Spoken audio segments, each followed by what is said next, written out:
Hey, what's up, guys? Welcome to Lawsplaining the Interwebs. I'm your host, Nick Rekieta of Rekieta Law, a small law firm in central Minnesota. And today,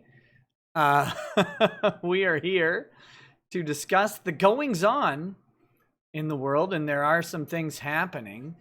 We are here for all sorts of purposes. Most importantly, we are here for nothing more than gunt shielding, gunt guarding, gunt blocking, stopping the gunt attack.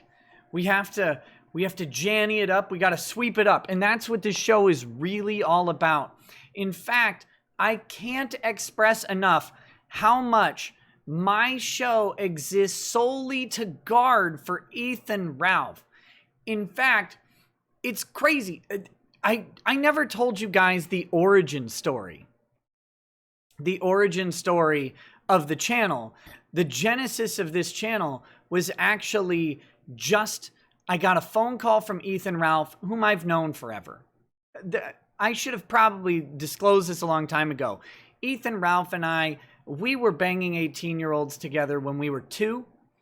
And because of that, I've known him forever. And what he did was, a couple years ago, he's like, look, Nick, yeah, you know, man, I'm going to start up, a crazy cascade of events coming up. And what I need you to do is I need you to start a YouTube channel. And I got the perfect catalyst for it. It's the LOL suit with Dick Masterson, our other good friend. And things are going to go crazy. I'm going to drink a lot and do a lot of pills. And then eventually I'm going to bang another 18-year-old and I'm going to need you to sweep it up. That's what happened. That was the origin story of the channel. So if you don't know, everything else that's happened on the channel and all the other stories we've created and covered have just been actually to cover up for Ethan Ralph. So if you have no idea what I'm talking about, guys, I've been driving for days. I got to Florida yesterday night. I got there right around midnight, Florida time, which is when the show would have started. But there was no, like, if I would have been setting everything up, it would have been late. Plus, I had just driven all day, and I was just not going to be able to get a show done. So during that time, I left Monday. So driving Monday, Tuesday, Wednesday, we took a nice leisurely pace. On like Tuesday, there's this big thing that happened with the kill stream where Ethan Ralph, against the advice of anybody ever, released a sex tape. Okay? Oh, God. I mean, I don't... as I said in my short video, if you're ever asking if you should record a sex tape, no, you shouldn't. You shouldn't. There are professionals who do it better. Don't do it. And then the next question is, well, I recorded one. Should I release it under any circumstances? No, you never should, ever. No one wants to see it. I don't care who you are. No one wants to see it. Don't do it. Don't. Even if they think they want to see it, they actually don't. But anyway, so then since this happened, people have been, not a lot of people, but several very, very insistent people have demanded that I put out like a statement or whatever on it. And I'm like, guys, I'm driving. I can't. I don't have a way to set this up and do it on the road in any convenient way in a cramped hotel room with kids running all over the place. So, it had to wait till today when I actually had time to set up my little bootleg temporary studio here at the house and get something done. So I did do that. You've probably seen it. If you haven't, go watch it if you want. Not the sex tape. Don't do that to yourself. I, thank God, watched it on mute and just kind of skipped to different parts of it. Went, why does this exist? And that's about it. But I want to talk a little bit and I'm going to be accused of GuntGuarding, gunt shielding, all of that stuff, and that's fine. Like, it's okay.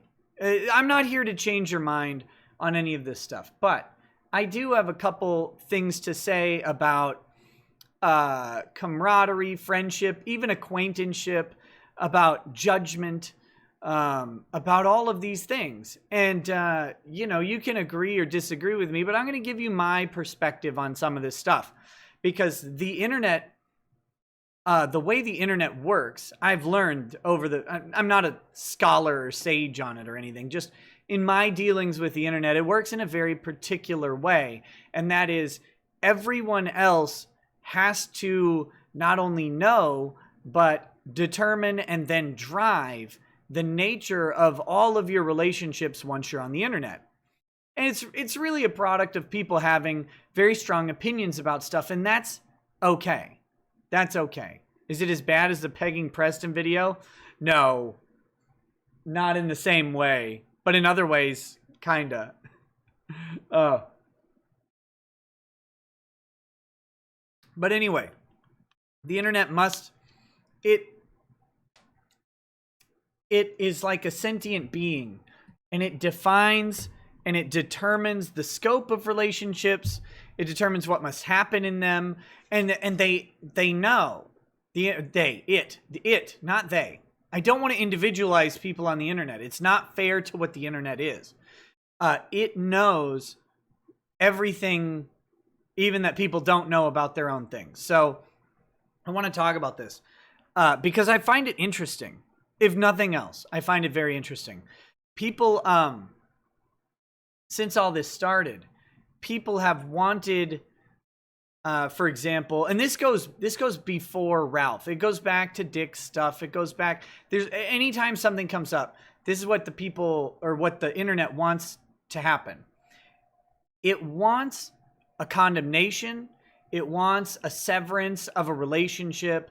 It's like, well, you know, X person did thing, therefore you should now disavow X person.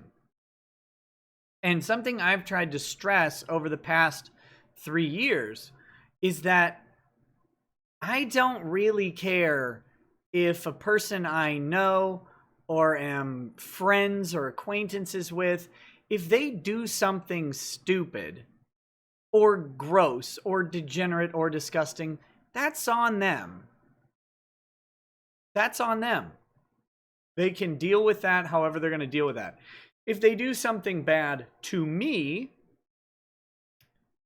then I may have to, you know, talk to them about it and see what's going on with that.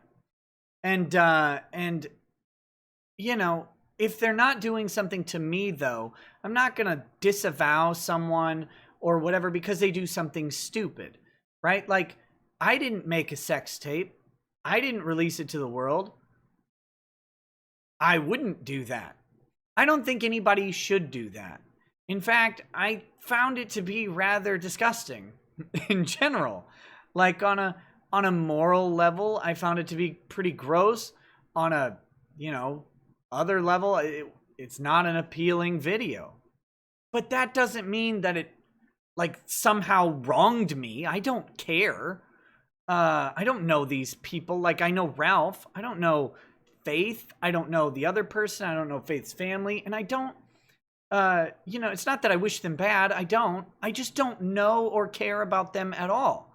If they didn't exist tomorrow, my life wouldn't change.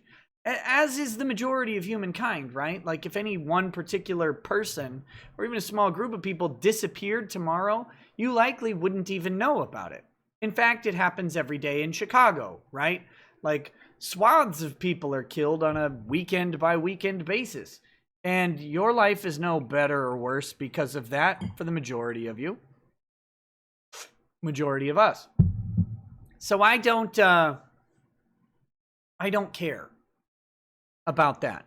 And if I had to disavow or disassociate with every friend or acquaintance who did something that I found to be morally questionable, morally reprehensible, or even illegal, I wouldn't have many friends or, you know, acquaintances left. And neither would you.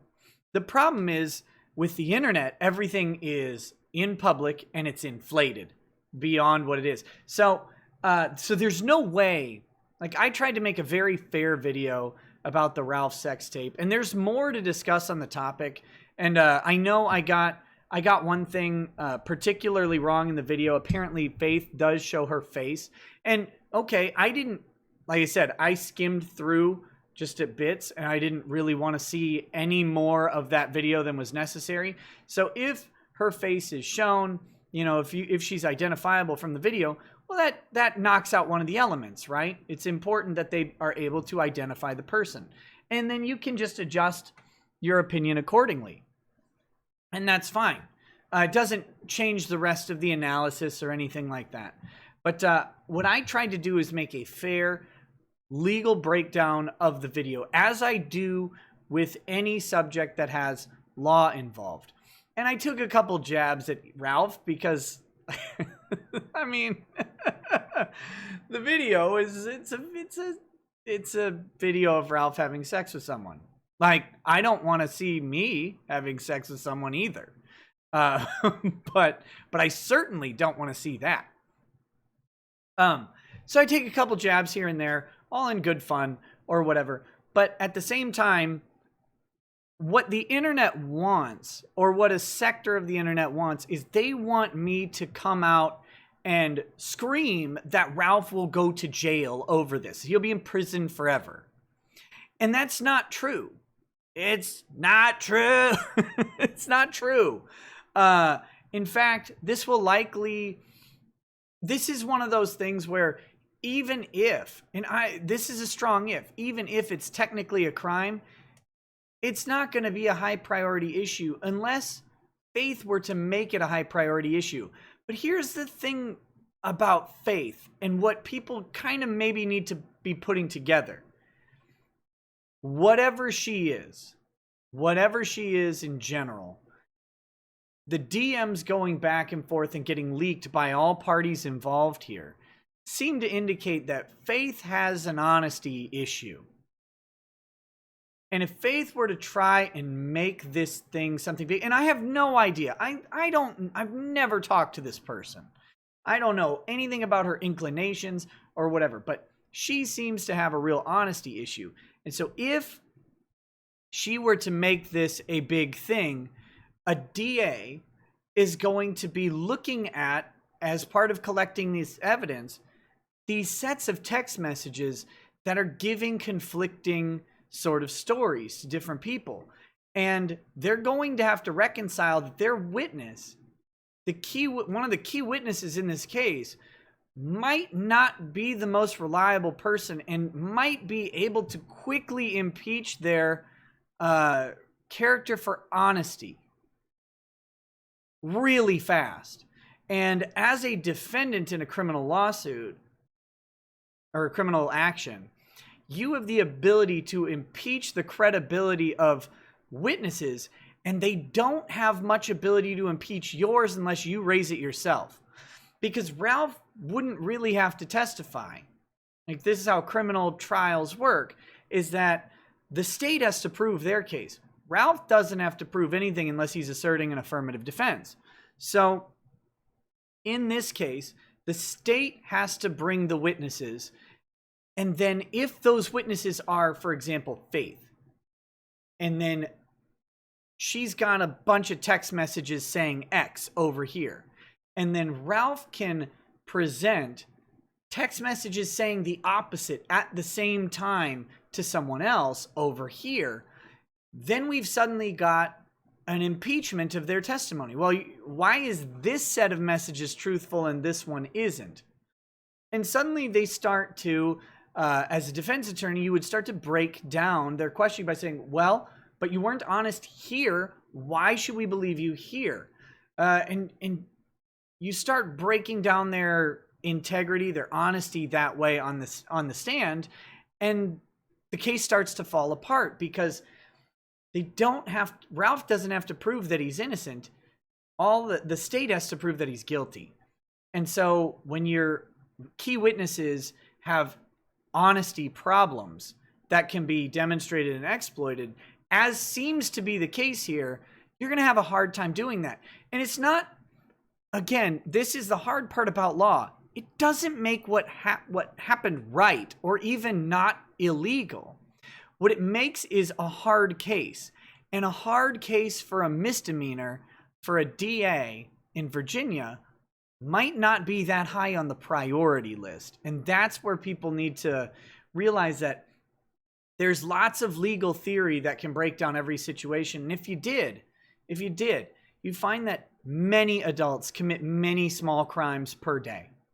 Like if we were all purists on legality, you commit small crimes all the time. Even misdemeanors, even above petty misdemeanors, like actual criminal acts with relative frequency. But the reality of prosecuting those crimes, the reality of prosecuting all of them and then effectively prosecuting and proving them out is something that a lot of DAs don't do. This is the selective nature of prosecution. Can I prove this case? Otherwise, what damage was really done is the DA's mindset here. So I know people want like a full-throated proclamation that Ethan Ralph's going to jail for exploiting the poor, helpless faith, and maybe he should. It's not up to me. It's up to whether a DA thinks they can make the case. And I'm sorry if some people don't understand that, but that's the reality of how criminal prosecution works. If the DA doesn't think they can make the case, they don't even bring the charges. And this happens in murders. Like I really think that guy did it. Can you make the case? I can't. I'm missing this crucial element. And then it goes on the shelf. And it may wait 20, 30 years. It may wait forever. And then they get the crucial element. Oh, we found some matching DNA. Finally, we got it because the guy did a 23andMe or whatever. We finally now have a matching DNA source. Okay, now we can prove the case. Then it gets charged because it's a murder. Other stuff, it falls off the statute of limitations and you never hear from it again. But I just want to point out, like, I don't approve of the activities of Ethan Ralph, but also, in regards to faith. And no, if it were my daughter, as I said in the video, he might be less than living right now. That's my daughter. Other than that, it's not my job to police Faith or Ralph or anybody else. And more importantly, none of them asked me for my opinion on what they should do. So they don't have it. It doesn't matter to them. And it shouldn't. It shouldn't matter to them at all. So that's my little bit about it. And go whine to whoever about sweeping it up or jannying. I'm not going to change your mind.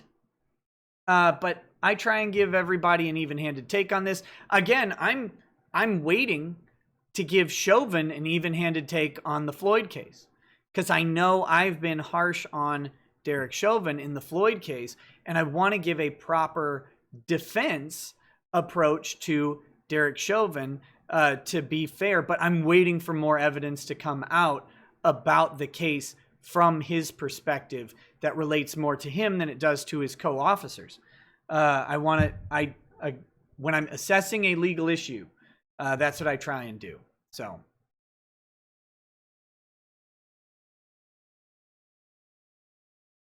But that's that. That's that. So anyway, if you want to go check out the video, check out the video. What I urge you to do is remember that we on the internet, that includes you guys, we on the internet exist for one purpose, and that is entertainment. The internet is to be entertaining. And if you're in this stuff getting actually mad at whomever, at whatever, take a breather and just laugh at it. Like, just laugh at it. Laugh at the Gunt Horizon in the video. That's funny. The little, if you go on Kiwi Farms, they have like the jiggling. It's literally just Ralph's stomach jiggling, and then they've got the neon rainbow colors going with the smiley. That is the funniest stuff. It's so... Whew. That is brilliant. Brilliantly done. It's very, very good. Laugh at it. That's what That's what we're all doing here. That's what we're all doing. Laugh, giggle, enjoy the show. Enjoy the show. And have it. Laugh at revenge porn. Again, if it's revenge porn, they have to prove 4 specific things. They have to prove the revenge aspect of it. Right now, there's a questionable amount of evidence as to whether or not there's enough. Sorry. This is, by the way, I bought a whiskey I've never seen before. Imagine her poor father. Yeah, that sucks to be him. I got Clyde Mays straight bourbon whiskey here. I don't know where this is. Where is this made? At Alabama? Distilled in Indiana. Bottled in Florida. Okay, whatever.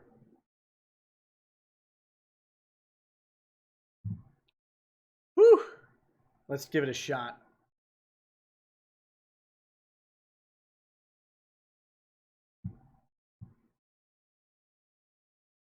It's got a punch to it. A little harsher than I'd like. Kind of sour. Not great. That's my review of this. Not great. Not great. A little bit. Oh.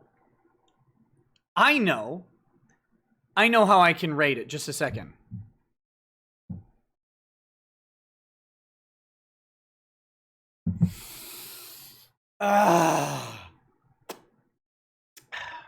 There we go. A little bit better. It's delicious.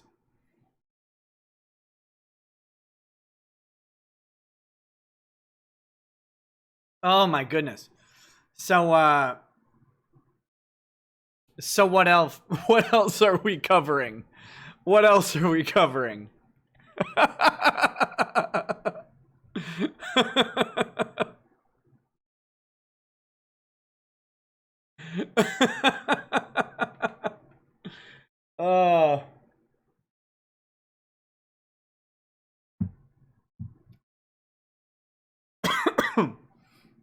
We've got some varying news stories to cover. A couple things that I saw were interesting that I'd like to talk about. Angry Baneling, I'm in Florida.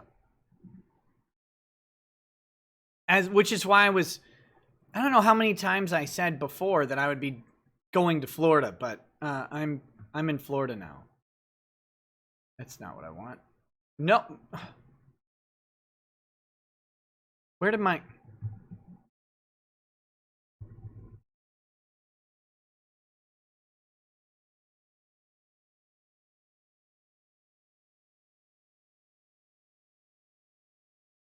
Just a second.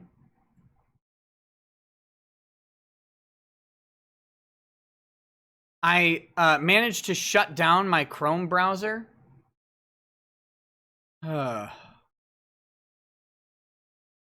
Give me a second. Including my YouTube studio. Like, I shut down everything.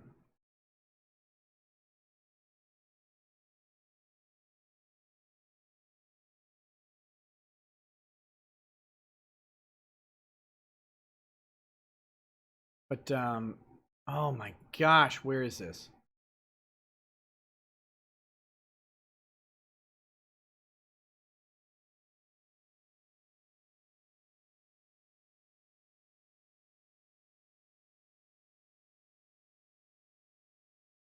You'll only believe I'm in Florida when I see Kendra live.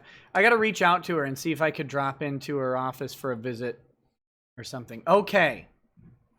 All right. What? How did I get to... I hate everything about this. Okay. Now that I've got that, let me go to here.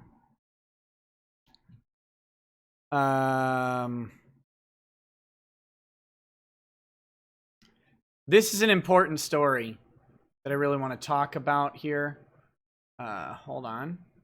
Again, sorry, I went from 3 monitors down to 2, and the 2 monitors are both smaller than my monitors at home. So I'm a monitor elitist. So give me just a second to make sure I've got this organized right. And my Stream Deck isn't working here. Apparently it doesn't save the profile. This is a very important news story. Actually, I say that as a joke, but I mean it. This is something we really need to have. Donald Trump, U.S. proposes change to shower rules after Trump's hair washing moan. Now, the president believes shower water does not flow fast enough. And my hair, I don't know about you, but it has to be perfect.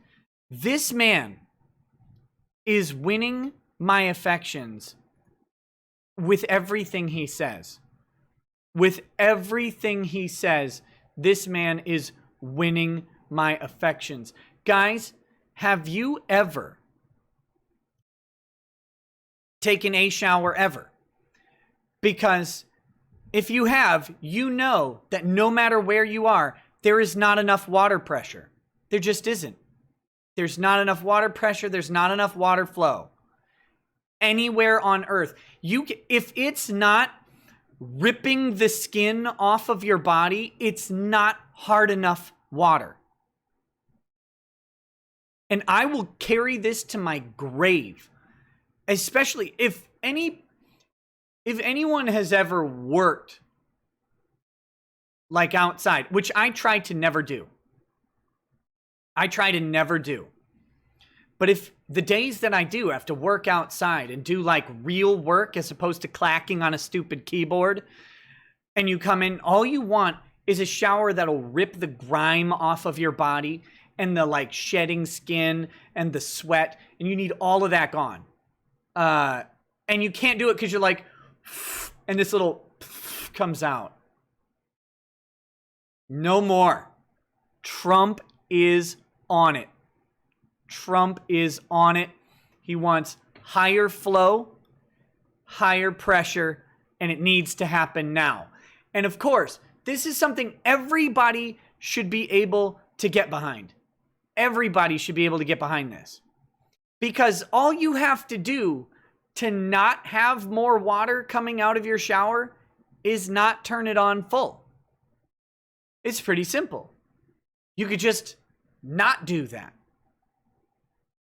Or you could buy a shower head with less flow through it. You can do that. You can, I promise you, you could go out right now and buy a low flow shower head. You can do that. All day. Which you can't do since 1992, when the first Bush administration put communist restrictions on shower heads, is make it go more.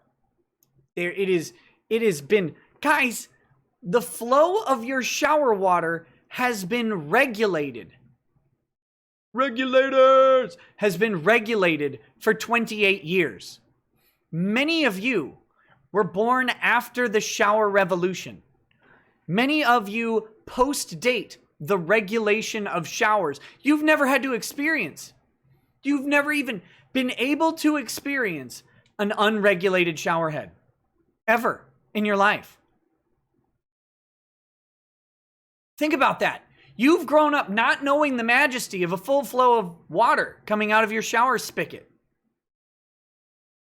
Here you are saying, oh, no, you don't need that. You don't even know.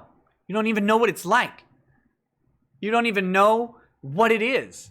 You've never experienced it in your life. And I have to point that out, that in 1992, George Herbert Walker, read my lips, no more water, Bush came out and he reached his shadow hand of government and fisted your shower nozzle down to the boring, deprived flow rates that exist today.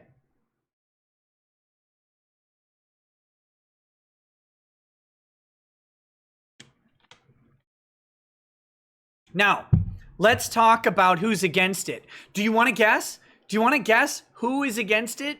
Trump proposes freedom in shower flow. Who's against it? I'll give you a hint. It rhymes with commies. It rhymes with commies. Here we go. Donald Trump's hair has mesmerized many observers since he began his career in politics. But now the president's own pride in his locks has prompted the U.S. government to propose an easing of shower pressure standards.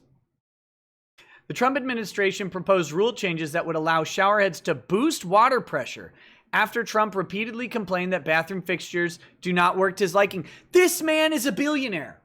It's not just, look, it's not just you plebeians. It's not just me with like bad water pressure. No.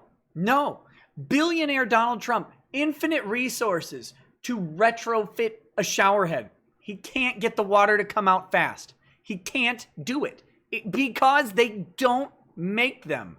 Imagine like going on Craigslist or whatever to buy black market pre-92 shower heads. Can't do it. You can't even find them because they're hoarded at the top. We have disparity. Look at you want wealth inequality, shower inequality exists right now. The Department of Energy plan followed comments from Trump last month at a White House event on rolling back regulations. He said he believed water does not come out fast enough from fixtures. So what do? You just stand there longer or you take a shower longer? Because my hair, I don't know about you, but it has to be perfect. Perfect, he said. This is written like it's from Duffel Blog or from Babylon Bee, but this is a real story. This is reality. Last December, Trump said environmental regulators were looking at sinks, faucets, and toilets to revise the rules meant to conserve water and fuel that heats it. People are flushing toilets 10 times, 15 times as opposed to once. Look, this all happened pre-Chipotle. The Chipotle boom happened after the regulation of flow. Think about this. Burrito dumps were limited to specific areas of the United States. And then they regulated the flow. And then the burrito pandemic spread across the globe. Chipotles are everywhere. Suddenly Qdobas are on every corner. Taco Bell's upping their burrito game. Everything. And we just shut off the flow of water. So now people are flushing 10 to 15 times. Ridiculous. Trump told a meeting of small business leaders at the White House. Consumer groups decried the plan. Consumer groups, by the way, have no interest in the consumer. I want to point this out. Consumer groups are a misnomer. They're not in it for you. They aren't. Because watch what they say. Because if they're in it for you, think about this. If they're in it for you, it'd be like, well, we should give them a choice of flow on their toilet. Like, what if it's a 500-pound guy? This 500-pound man just did a 100-nugget challenge. He needs more than a liter and a half flush. He needs a full 4-gallon flush. Nothing else will get that job done, right? You have to give this man a freedom of choice. Now, if it's a little dainty waif, Calvin Klein model or something, they don't need it. Like they ate their lettuce and they're gonna have like a wet gas passing, and then they barely even need to flush, right? They can just remember that at one point in their life they did, and that will clean the toilet for them. But no, if you've ever eaten anything real, you have to have, if you've ever done a food challenge, like try a country fried steak challenge or something, you will punish that bathroom. And other than sitting there flushing like mid-stroke, then you got the water like little droplets tingling the lower legs. No, this is disgusting. It can't happen this way. We need full power flushes, and that should be up to consumers. But consumer groups want to limit options on toilets. They want to limit, not increase. So here we go. Saying current rules saved consumers money by conserving water and fuel. Oh, there you go. Yes, you're right. You're right. People have no agency over how much water they use or anything like that. They don't have the ability to turn down the flow. I don't know if you guys know this. You have two settings on your faucet. I know it's like an analog shift that you have to turn and crank, or like a knob that you spin, but it's actually digital, and it's all the way on and all the way off. Those are the only two settings that exist. If you think that there's something between those two, that's just your Matrix-like Mandela effect delusion. It has nothing to do with reality. You cannot turn the flow down, and the consumer groups are out there to help you with it. Andrew Delaski, sounds like a communist, the executive director of the Appliance Standards Awareness Project, an energy conservation organization, said the proposals were silly and could result in enough gushing water to flood a bathroom. Yes, there you go. First of all, bathrooms definitely don't flood now. They don't flood now. You've never had a flooded bathroom now in the age of low flow. But second of all, are we serious here? Like, if we just increase the flow on my shower, it's going to flood a bathroom? Flood a bathroom. Come on.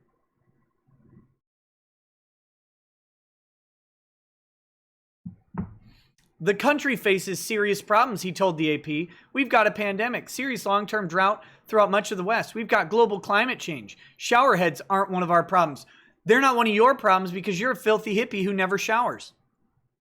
You should go rub yourself with patchouli oil and get out of the way of modern America. We don't want you here. Go back to China.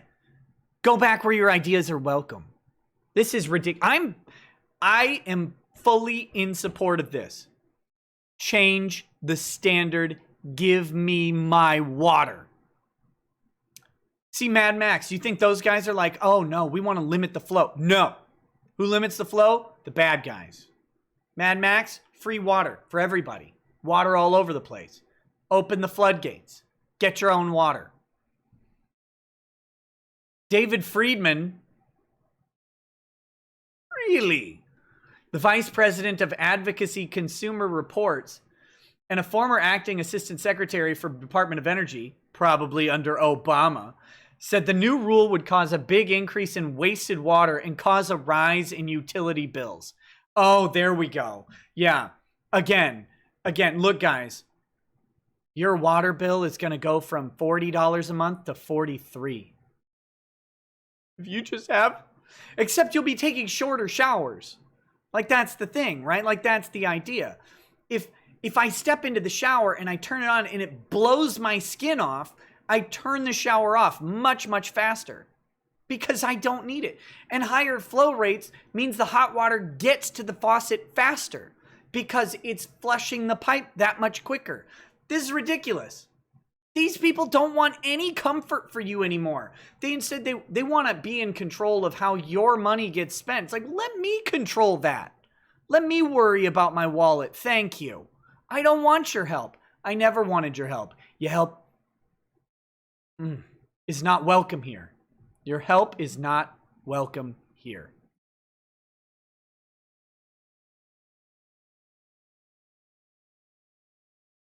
There's absolutely no need to change current showerhead standards. And there I present to you my final thesis as to why there absolutely needs to change current showerhead standards. If anyone says there is absolutely no need to X, you know without question that it needs to be done the opposite, especially if that person has any authority at all. Any authority at all. Take the opposite of what they say and apply that to life. That is the spice. That is how we get good things. Oh, remember this. What did Bill Gates say? Absolutely no one will ever need more than 16K of RAM or something ridiculous, right? Wasn't that him? Maybe it wasn't RAM, it was just memory in general. Yeah, no one will ever need more. Well, there's no reason for computers to be put into phones. That's ridiculous. Why would we want to do that?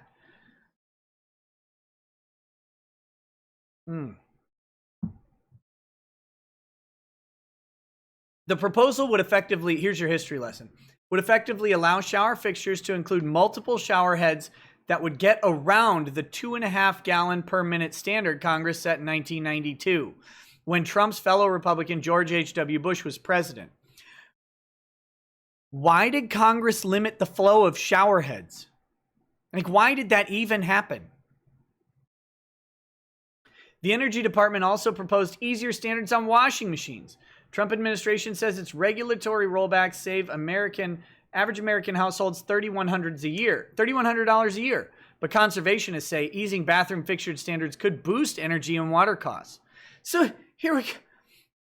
Think about this. So the Trump administration does its calculations and says that the average family is going to save $3,100 a year. Conservationists, who have an ulterior motive, to be very clear, other than your wallet, because conservationists never save you money. Ever. Ever. Conservationists can't save you money. It's necessarily against their ethos to save you money. They want to conserve a material, which means they take a cheaper option off the shelf and make you buy a more expensive one. Universally, that's true of conservationists. They must conserve by removing a choice and therefore increasing the cost of all other choices.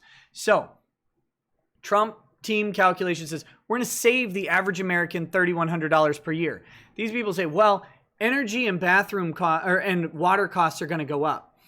The question is not, will energy and water costs go up? The question is, will they go up more than $3,100 a year? I don't know that the average American spends, what? Do they spend $3,100 a year? They probably spend close to that. So they're saying that would mean that their bills would have to double, something like that. I don't even know. I want a pressure washer. Again, I want the spray to pierce through my body and come out the backside. It was uncertain whether the plan would be finalized. Trump is campaigning for, I hope it is. I hope it is. I hope it's finalized.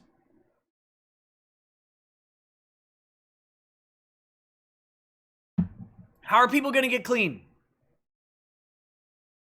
How are people going to get clean? I'm in the middle of a desert and I'm at $28 a month. There you go. That must be for water. What about electricity? Like, because it's energy costs too. So they're saying the heating of the water, because you're going to use more hot water is what they're saying. Notice they don't have a figure, right? They haven't actually done the calculations. They just say, well, it's going to increase it. It's going to increase it. I don't trust you, though. I don't like you. You've made my life worse. In every possible way, you have conserved things that I don't want conserved. I don't want water conserved. I want water to gush and flow over me. What am I? What am I, in a third world country? No, I'm in America. I want all of the water. I want water everywhere. I was watching a interview years and years ago, and they were at the house of, I can't remember. It was either like Faith Hill or Shania Twain. I think it was Shania Twain. And they were doing the interview in this room, okay? And so you've got normal rooms on either side, right, of this room. But the room they do the interview in is sunk down like 3-4 inches. And it's full of water. It's a pond in the house. And they had stepping stones across the room. So you walked over the pond and it had like lily pads and it had couches that were up on blocks. So they sat like on top, and you actually like sat down and you could put your feet in the water. You could put your feet in the water or you could not. And it was this, I want that like all over the place. I want water wherever I want water. Like I want to have a pool in my house, and then I want to have another pool outside, and then I want to have a pond room that you walk through to get into the pool. Wherever I want to put water. I want a waterfall like as my air conditioner. I don't know what, it doesn't matter. I should be able to do whatever I want. And these people are out here limiting everything. I hate it. I hate it. If you can afford to do it, let me do it. I can't afford any of that stuff. I can't put a pond room in my house, but I want to. I actually hate being wet in general, but I would still do it because it'd be cool. Anyway, so that's my problem with that story. I want better shower. That actually, we could solve all of my issues pretty simply. Just make every shower head murderously strong wherever I go. That's it. That's all I want. I like to come out of the shower red because it's like scoring your skin off. And I don't want to sit there and scrub with a pumice stone. No. God put water on this planet and he made shower heads to blast the dirt off of your body. That's in Leviticus. No one ever reads that far.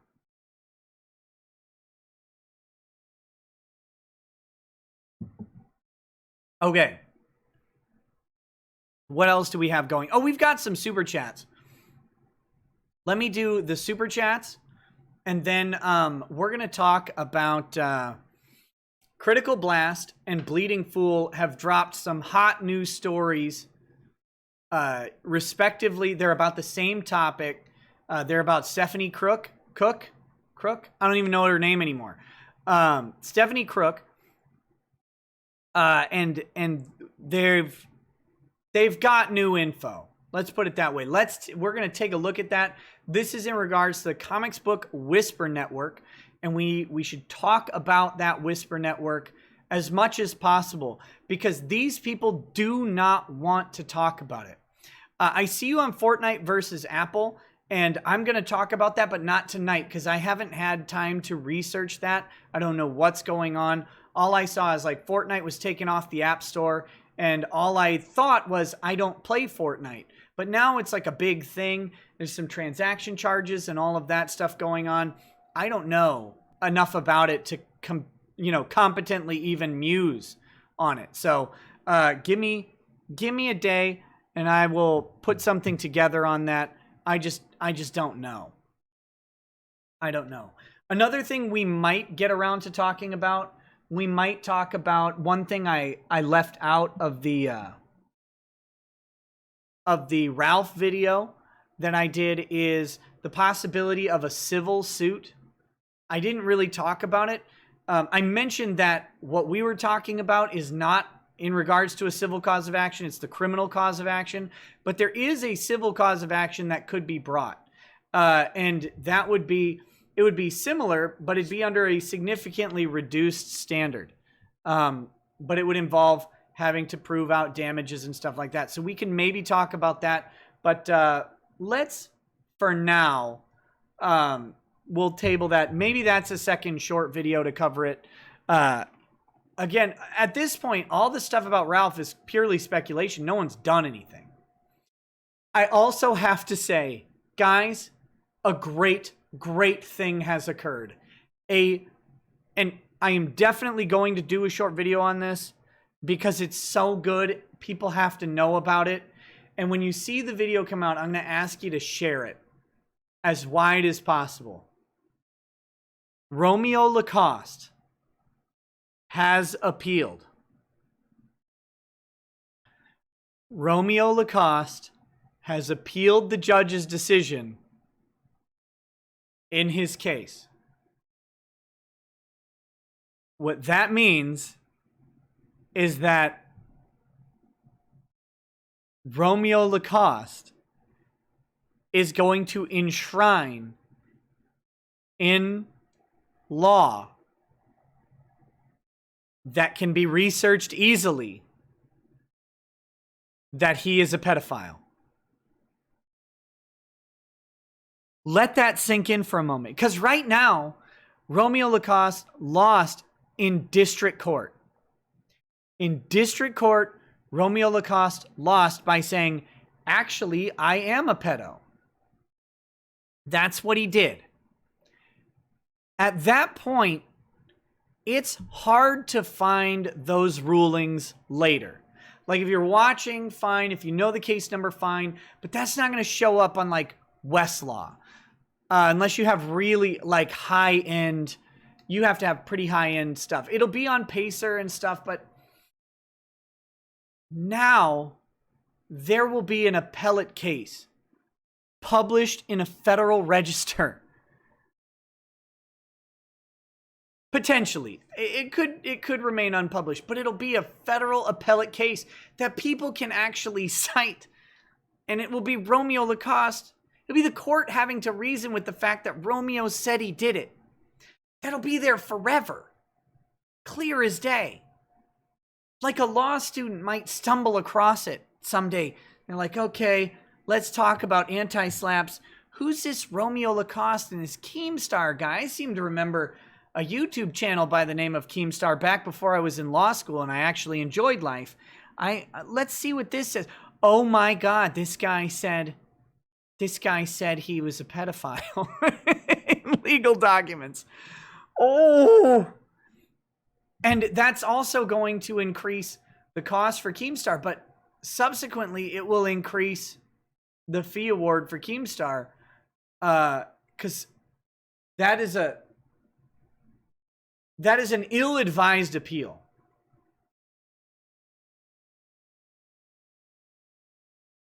An ill-advised appeal. But anyway, time for the grifting. Let's hit the super chats, and then we'll get back to stories going on. Also, I see someone freaking out in the chat. AJ, screw you.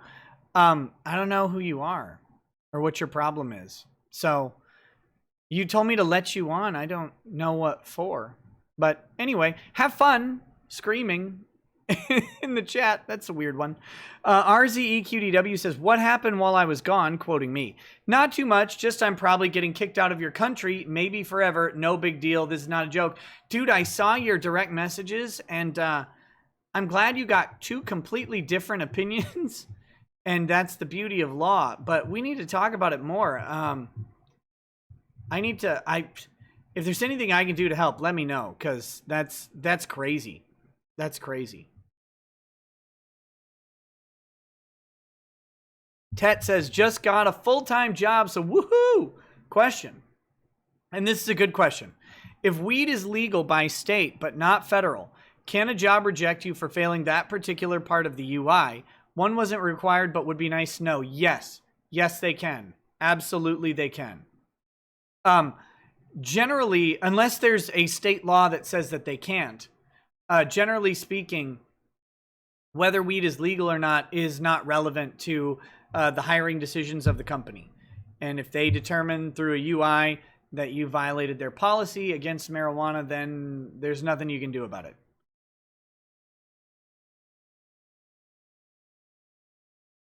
So that being said, yes, good question. But yeah, they can fire you or not hire you based on that. By the way, I'm drinking Dr. Pepper and cream soda. Someone mentioned it earlier. It's very good. Puggernaut says, Nick, this year's harvest is sure to be plentiful. Will you sacrifice yourself to he who walks behind the rows for next year's harvest? I was just talking to Lady Rackets about this. And I was... earlier I mentioned we on the internet, and including you guys, exist for the entertainment of everybody, right? But here's the thing. I don't, and this is the hard part, being me and reading like people's theories about stuff. I'm fairly normal, I think. I can't, like, I'm not running around making sex tapes. I'm not trying to do much other than like this show. You know, this show is a fun job. It's the most fun job I've ever had. And I don't know like what else that I would do to, how do I word this? Like, there's the kayfabe internet fights that, like, Tonka, right?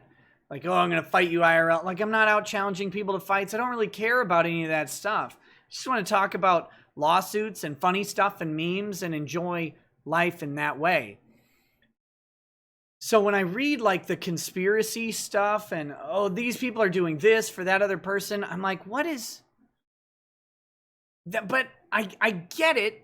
This sounds really disjointed, but I get why people read into what is happening on the internet, because they see it. And there are people doing this stuff. Like, again, the antics of Andy walking around Miami, like, and getting in his weird aim, right? Like, that's crazy talk. People are doing wild stuff. I don't live that way. I don't think. I'm sure there's something that I do that's ridiculous that could be made fun of, not above reproach or anything like that. But I don't see myself as doing outlandish things. So then I wonder, like, do other internet people see themselves as doing outlandish things? And then I don't know. But I don't think I'll be sacrificing myself to he who walks behind the rose. Most of the stuff I read about me, and like the stuff I'm allegedly involved in, is so off base as to be comical. I'm like, I just make videos and live streams and enjoy it. A good comparison is when everybody was saying like I was stealing the GoFundMe money or like taking it. And I'm like, one, no. Two, I wouldn't ever think to publicly commit an act of embezzlement or fraud, because I would lose my law license. I would go to prison. It's in public. It's obvious. And there are so many people, doesn't matter how long you're on the internet, somebody hates you, that would go after you and try and make an issue out of it. So like I'm watching this, I'm like, what do people think happens? Is this how people live? I don't know. But it is. It is how people live. It's great to watch. But yeah, I was talking to Lady Rackets about it. I'm like, I would never think to make a sex tape and post it on the internet. Like separately, I wouldn't do either of those things. I certainly wouldn't do them together. But so yeah, I don't know. I can't wait for my terrific fall from grace. I don't know what it'll be, but I'm sure it'll be very, very salacious, right? Like I'll be doing cocaine off of CIA agents or something.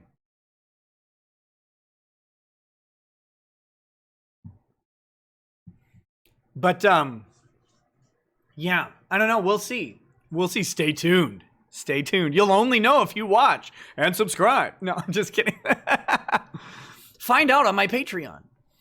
Go ahead and find out on my Subscribe Star. Sakaki Onsai says, I don't know what the deal with Ralph is. He's what's known as LCD content, lowest common denominator. He will debase himself for those clicks as if it actually mattered. It's not your duty to please the crayon eater types. Don't talk about Marines that way. Again, I don't know. Like, I don't want to comment on Ralph's motives because I haven't talked to him about it. Shockingly, I don't talk to Ralph or Dick or Null or everybody every there. I like talking to them, but I live my life.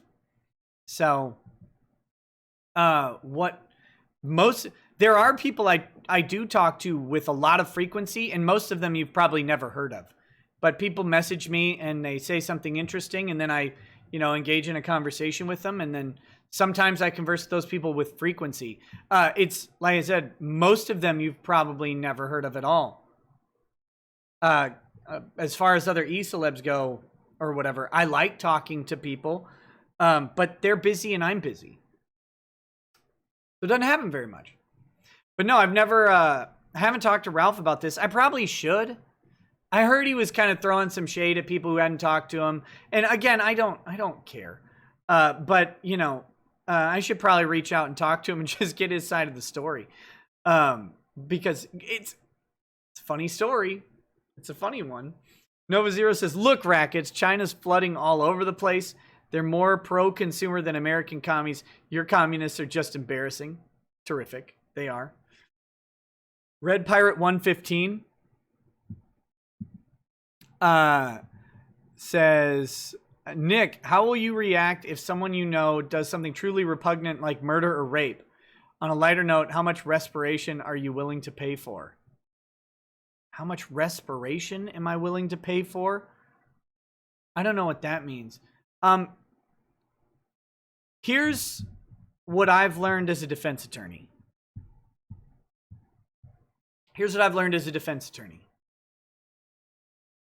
Every criminal defense story, from the most basic, even from speeding, all the way up to murder, is much more complicated than it ever looks. Someone's always got a reason for something. And I mean, we can get really esoteric with it and say, their reason for speeding is that some like deep ingrained need. Like, I speed all the time. I don't know why. I don't have anywhere to go, right? Like, it's like that Alabama song. I'm in a hurry. I don't know why. I speed everywhere, constantly. I don't have a fast car. I don't have a cool car. I don't have a reason to go fast. I just do. Like, I always am going 10 miles over the limit, 15 miles over the limit, maybe 20, depending on what state I'm in. Always speeding. I'm sure there's some interesting story as to why. And that, that maybe complicates things. What's the motivation for someone speeding? But it also might be that they're trying to get to a baseball game, or they're late for work, or whatever it is. They're really trying to not be late for that third time, or they had a really rough morning, or anything. There's always a story behind a criminal prosecution. All the way up to murder and rape. And the point on those is that story, as the crime gets more severe, gets more complex. It gets much more complex. And so, if a friend of mine murdered and or raped someone, it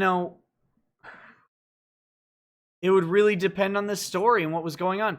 Obviously, even if they did it and admitted to it, and I know that they did it, do I condone that action? No, of course not. Of course you're not in support of murder or rape. But the other thing is, do you cast the person out of your life because of something that they did? I don't know about that one. I mean, certainly that circumstance can arise. But if you don't know me, I'm at least some semblance of Christian, right? And I take it seriously. I don't talk about it seriously a lot because it's weird when you start talking about your faith on a public place like YouTube, because people feel like they're being shut out or judged or whatever. And I don't. No. I call myself a believing heretic all the time. But one of the things I really do believe in is this idea of forgiveness and, how do I word this? Not non-judgmentalism. I believe in judging people. I really do, especially their actions. However, it's not really my place to condemn people for their actions. It really isn't, a condemnation. I can reprimand them. I can say, why did you do this? I can ask all those questions. But if every time someone does something bad, you cut them out, and if everybody does that to them, then the next thing they're going to do, they have no reason to do something good the next time. They have no reason to be repentant if everyone cuts them out. If no one shows them even a shred of decency or compassion. And sometimes it doesn't merit decency and compassion, but most of the time, you can at least say, I don't agree with what you did, but I'm not gonna disassociate from you forever. So I try to give people a lot of leeway on that stuff. I really do. If they directly try to harm me or my family, less leeway, obviously. But that's, I don't know, maybe it's too much defense attorneying, but I've seen what you would call clear cases of domestic violence, something I abhor. I abhor domestic violence. The idea that you would put your hands on someone you love to harm them is like on purpose, not like you accidentally did something, but I mean really on purpose harm someone is something that's beyond my understanding. But at the same time, I see people who have clear cases of domestic violence and they come into my office and they tell me their story and I'm like, it's complicated. It's a complicated thing. So, you know, if people harm me, I'm going to obviously be a little bit shorter on the rope because I'll know my side of the story, right? I'll know my side and they'll have their side. But when it's not involving me or someone I know directly, all I've got are these third-hand stories about what's going on. They're going to be biased. So I'm hesitant to condemn people. If anyone, you know, if Ralph has condemned me or whatever, that's up to Ralph. The internet doesn't get to make these choices. People do. But I don't care. Again, like if whatever he has done, as I'll say, the Janny GuntGuard cleanup crew is here. Ralph's always been nice to me. I'm not going to just throw him under the bus because he did something I found to be atrocious. Like, what's it matter to me what he does in his relationship with this person? Again, I don't have to like it or agree with it, but I'll tell a person in private if my moral views on their thing.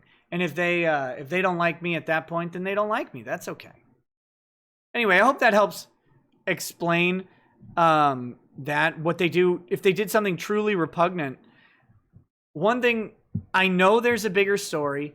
I also know that this is a final point on that, I promise. Jerry Springer this. For most people, a murder or a rape is a one-time event. It's one event in their life, and it's a massively impactful, very big event, and it's a crazy thing. But it's a tiny fraction of who that person is. And I bet if you talked to a murderer and didn't know they had murdered someone, for example, like let's say they're out of jail or never got caught, you wouldn't know that they were a murderer unless they told you. This is a tautology, but you wouldn't know unless you knew, because it's just this little facet of a person's being. So, and again, in my work, in my lawyer work, I've met some people who've done some really heinous stuff. And until you find out what they did, you wouldn't have any idea, because they're just another person across the table from you. And so, you know, I cast a wide berth on that stuff.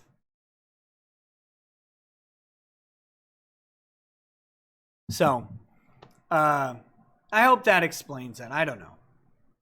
I don't know. Backgoat says, "Griff me, daddy, from your prior leg pal. Also, the Adolf H haircut ain't making it." My haircut is never good enough. Nothing you do on the internet is good enough, so that's fine. Brotato says, "I've been an atheist my whole life, but even I know saying he without sin cast the first stone.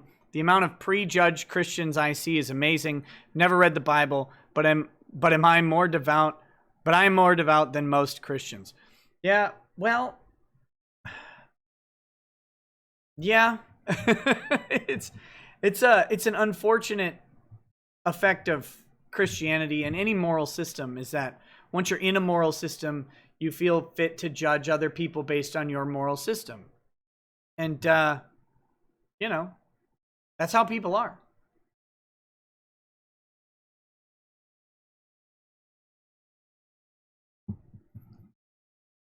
But, all right, so there's that one, and then there's some justice chats that came in that I want to make sure and grab here. Florida dude says, "Hey Nick, in St. Pete, there's a place called the Birchwood / the Canopy. It has the best steak I've ever had in my life. Also, can I get a pic with you while you're in my neck of the woods? Ooh woo. If not, I totally understand." Yeah, Florida dude, email me. I'd be happy to grab a picture with you, go grab a drink with you, grab a meal, something, chat while I'm in town. Absolutely. Absolutely. Donkey Puncher says, "Would said lady in the video be the only one to bring forward a civil suit? I highly doubt anything will happen. Besides that, bathe in these shekels." Pretty much. Her dad, maybe.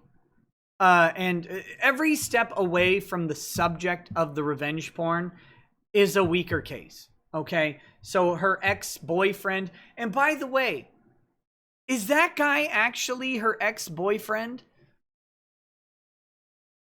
That guy? Because isn't there an allegation that he also like sent nudes to her while she was underage or something? I mean, that seems like a big problem. But assuming he is, like, assuming 100% genuine, he's her ex-boyfriend or current boyfriend or whatever. I don't know what people on the internet do. So I just have the facts that are in front of me. But assuming everything's 100% legitimate, he's the guy that Ralph sent the video to. He might be able to bring a cause of action. The statute doesn't clearly lay out who the victim of the revenge porn is, but the implication of the statute points to the revenge porn being the person in the nude photographs or images. All right, so if that's the case, then the boyfriend or the dad have to make a new argument to the court establishing that they have standing to sue Ralph on this. So they have to bring an argument that says, we're not in the video, but he did this to harm us, and these are the damages we actually got from it. Hard to say that either the dad or the guy who received the video got damages from it. Maybe they did, but that's a very important element, and probably why I need to do a second discussion on the civil suit. Civil suits are generally easier to achieve because they have a lower burden of proof than a criminal case does. But even though they have a lower burden of proof, they have different elements that need to be proved. And in any civil suit, one of the things you got to show is damage. How were you harmed by this? Like, how does a guy who's not in a video claim that someone else, I mean, other than the psychological trauma of seeing Ethan Ralph naked, for example, like, yeah, that's harm, but that's not necessarily harm that's recompensable by the court. And so that's a question that you have to answer to the court. And maybe they have something. Maybe it somehow damaged their business, cost them money. It's thin, but that's what they would have to show.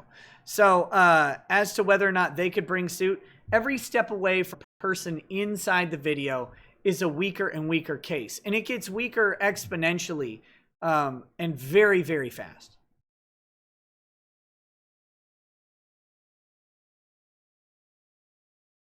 So there's that. But look, if someone would like, or if several someones would like a follow-up video about the civil implications of that tape, okay? Wait a minute, is the stream down? No.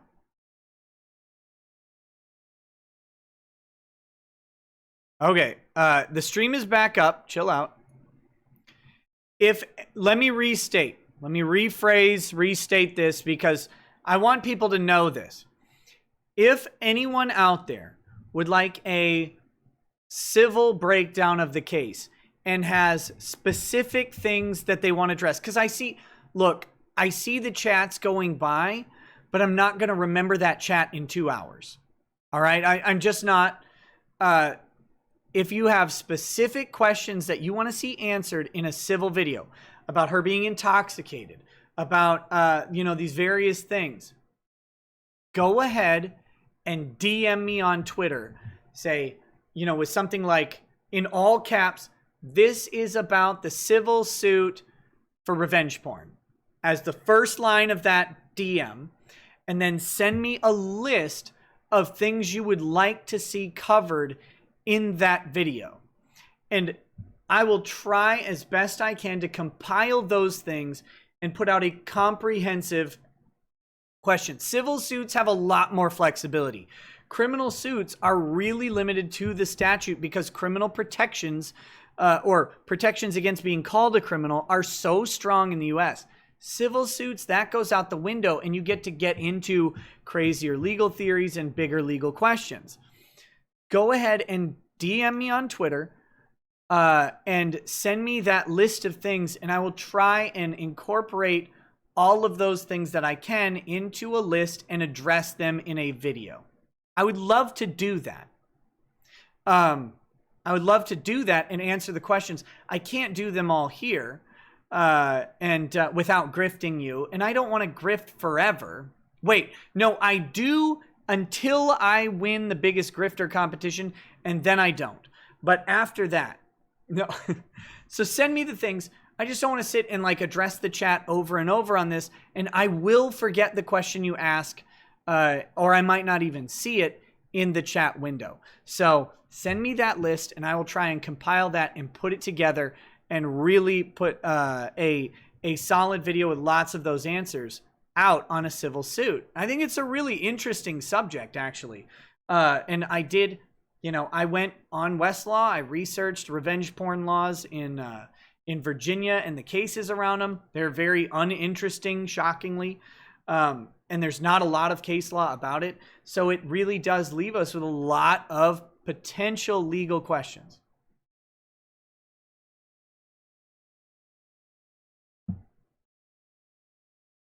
Raven Z Black, I'm waiting for documents and some more communication on the Lucas Gerhardt case. I would love to cover it more. I just haven't gotten anything new. So, okay. That's that. Let's go into Stephanie Crook. Let's go into Stephanie Crook. Can we file a class action lawsuit for emotional damages? Yes. Definitely do it. Wait a minute. Where's my...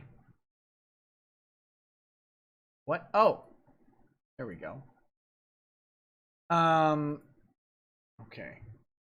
Give me just a second to pull up these articles from Critical Blast and Bleeding Fool.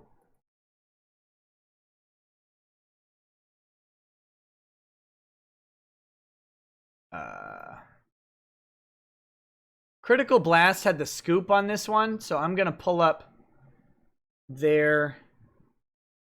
When I say had the scoop, if I'm using that incorrectly, I don't think I am. They actually got the documents. They actually got the documents. Mr. Lulzbot, I'll address this briefly. My thoughts on the DOJ Yale ruling today. Great. Fantastic. If you guys don't know, Yale has been called out for racial discrimination in its admission policies because the Department of Justice review found that it was excluding white and Asian men. Finally. And the interesting thing is, one of the big cases on discrimination in undergraduate enrollment also involved, it was a little bit more roundabout, but the same vein. They were giving minority applicants extra points. So they were favoring minorities as opposed to disfavoring non-minorities. The Yale one says that Yale was disfavoring white and Asian men specifically. And the Justice Department has given them a little bit of the old backhand. Next thing, we got to see if the Justice Department gives them the old stink finger. You know what the stink finger is if you watched Ethan Ralph's video. All right, let's take a look at this. My Stream Deck is annoying me. I thought the Stream Deck would preserve my profile across stuff, but it doesn't.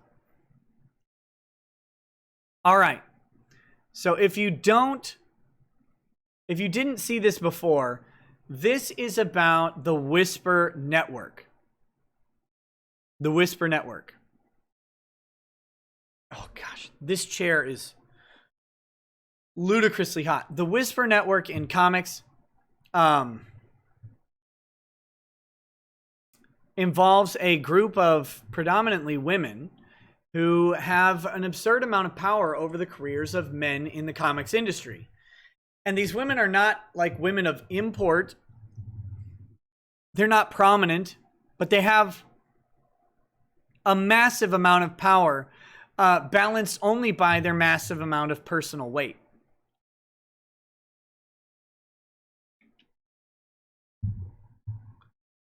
Oh God, look at the size of that thumb. That's an unstoppable thumb. Okay, so here it is. I can't look at it anymore. Did Bill Willingham fabricate embezzlement accusations against Stephanie Cook? So the Cope... I have such a bad joke about that thumb.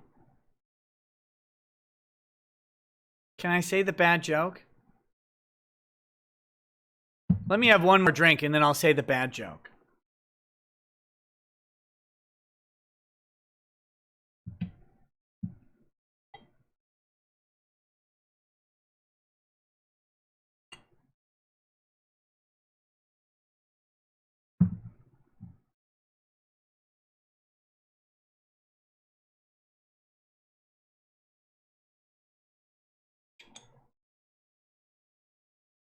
Okay, here we go.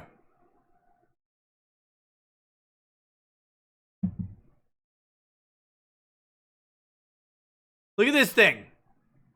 Look at that. If that thumb were in Ralph's video, Faith would have tasted herself. All right.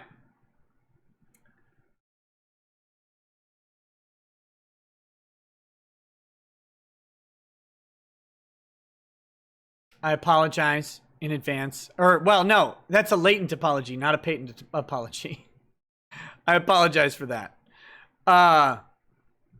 Okay, here we go. So, yeah, did Bill Willingham fabricate embezzlement accusations against Stephanie Cook?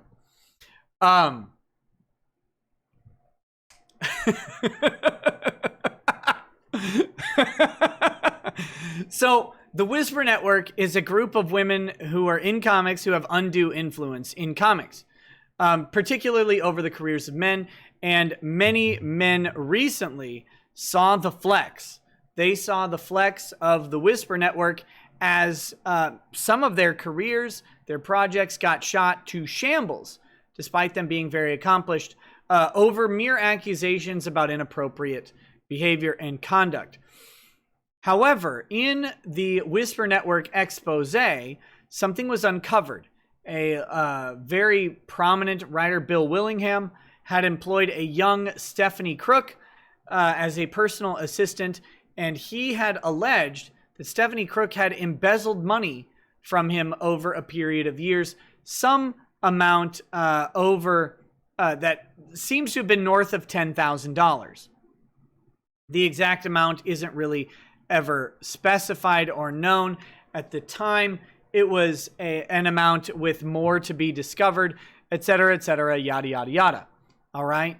Now, immediately, let's jump down. We've got the Simp Squad, the comic Simp Squad involving Richard Pace, whose @ is Rapace. Ladies, beware of Richard Pace. Just look at that. It says, I've known Hello Cookie, that's Stephanie Cook, a few years. She's a great fighter for better treatment of creatives in comics and greater access for all people to get involved in making comics. Shah's smart, talented, and has a real future in story making at all levels. She deserves all our support. Rapace is maybe scared of the Whisper Network, maybe not, don't know. He should be, with a name like Rapace. But we've got some simping. Not to mention it was over 5 years ago. He hasn't said a single thing again about it. No crimes or proof was reported. Wrong. And no case has been submitted. It's entirely hearsay from Willingham. This is not hearsay. This is not hearsay. Hearsay is not, I believe something, therefore I say it. That's belief say. Hearsay is, I heard someone else say this, so I'm saying it and implying that it's true because they said it. That's hearsay. Everything else is not hearsay. There's two critical elements to hearsay. Hear and then say. I know it's deeply cryptic and embedded far in the etymology of the word, and you have to have a wordology PhD to figure out that hearsay involves hearing and then saying.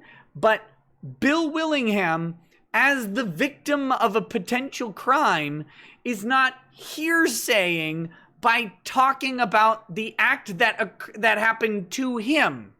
He would be hearsaying if he said, or no, if someone else, for example, said that they heard Stephanie Cook say that she stole money from Bill Willingham, and then they're now saying it, and that means that it's true.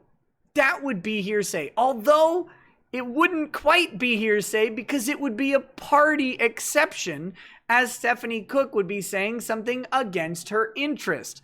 So that's not even hearsay.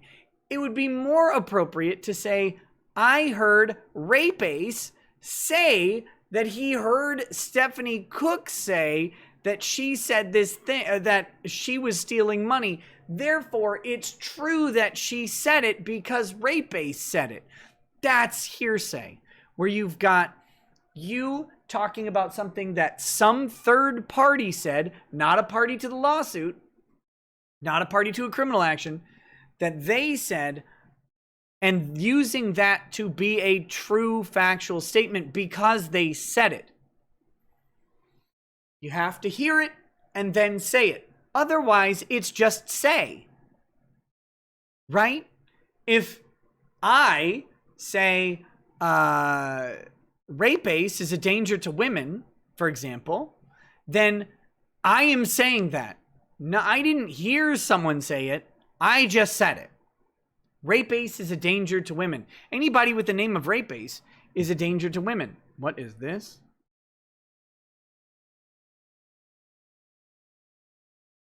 Oh, goodness. So I'm just saying it. That's just say. Hearsay would involve hearing and then saying back. I have to point this out. People get hearsay wrong all the time. They're accusing her of being a criminal who embezzled money from Bill Willingham based entirely on the word of Bill Willingham, who can't even remember how much was actually supposedly stolen.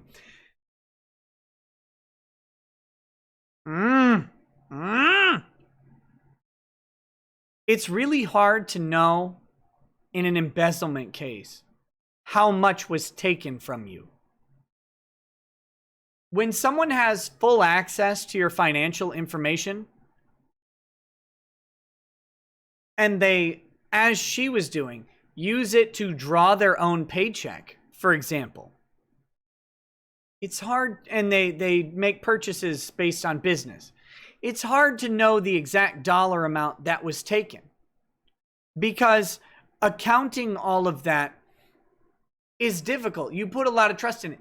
It's why embezzlement happens. It's easy to do, and it's hard to track, especially when you have big numbers and you steal small amounts over time. If someone can afford to pay a full-time personal assistant, and Bill was paying her like $2,500 a month. It's not a huge salary, but most people can't afford to put someone on staff for 30 grand a year. Like, most people don't have $30,000 to just pay someone. That's above the average level of income in this country, to just have $30,000 a year to pay someone to answer your emails. Okay? So, that being said, if you have that much money and someone steals $200 from you now, $500 from you the next month, maybe $1,000 parsed out over 10 transactions here, It's really easy to not see that. It's really easy to not see that money. And if you think about yourself, or the average American, and they go to like 5 different stores during a day. They go to a grocery store, they go to Target, they go to Walmart, they go to Best Buy. They buy something at every store. Ask them how much they spent. And unless they autistically tally up the total like I do, I'm like, okay, I shouldn't say autistic. I round it off, right? I'm like, oh, I spent like $50 there, $30 there, $20 there. And I keep a running total. I'm like, today was a $300 day. Oh my gosh, tomorrow I need to not spend so much because I have X amount of income and I need to feed kids. Unless they do that, then ask them how much they spent and they'll say, I maybe spent $150. I don't know. And then they go and look back at their bills and they find out it was double or triple what they spent. A lot of people do this. The power of microtransactions. Exactly. Well, how much did you spend on WWE Legends DSP? I don't know, like $100, $40,000. That's how it works. That's why it works. That's why microtransactions work. That's how things work. People they're not good at effectively keeping running tallies on what they're spending. So, this is a dumb comment. This is a dumb comment as well. This is a dumb comment. All of these people are dumb. So let's go into this. So the question was, did he fabricate the embezzlement actions? Short answer, no, he didn't. Longer answer.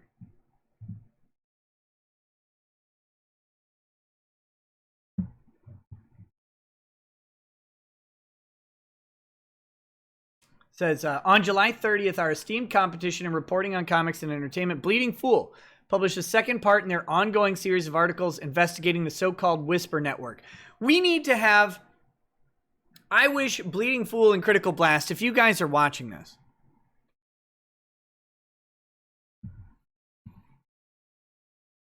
if you could put together a copester network of simps coping with the Whisper Network articles, that would be a delicious salt mine for people to browse.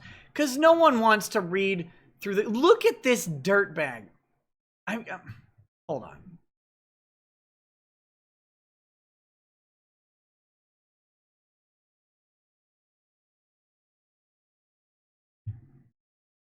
I'm going to pull up Rape Ace here.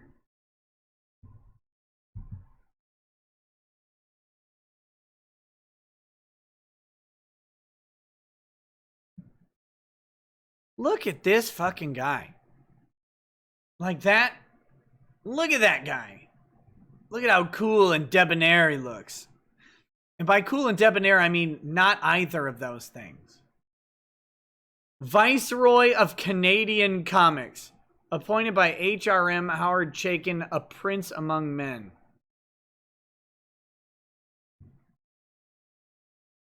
Ugh. Look at the retweets. You'll notice a familiar theme. If you haven't noticed a familiar theme in all of this stuff, all of these people, BLM, Antifa, sympathizing, supporting, literally all anti-Trump, all of them. It is a uniform school of thought. Stop identifying as a blank Democrat and start thinking of yourself as a Star Trek communist. Changes the game.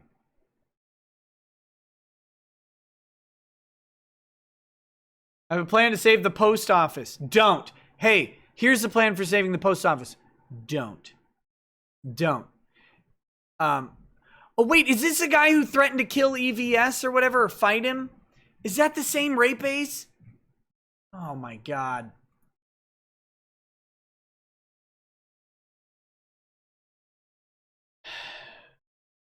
All of the people, it's a uniform group.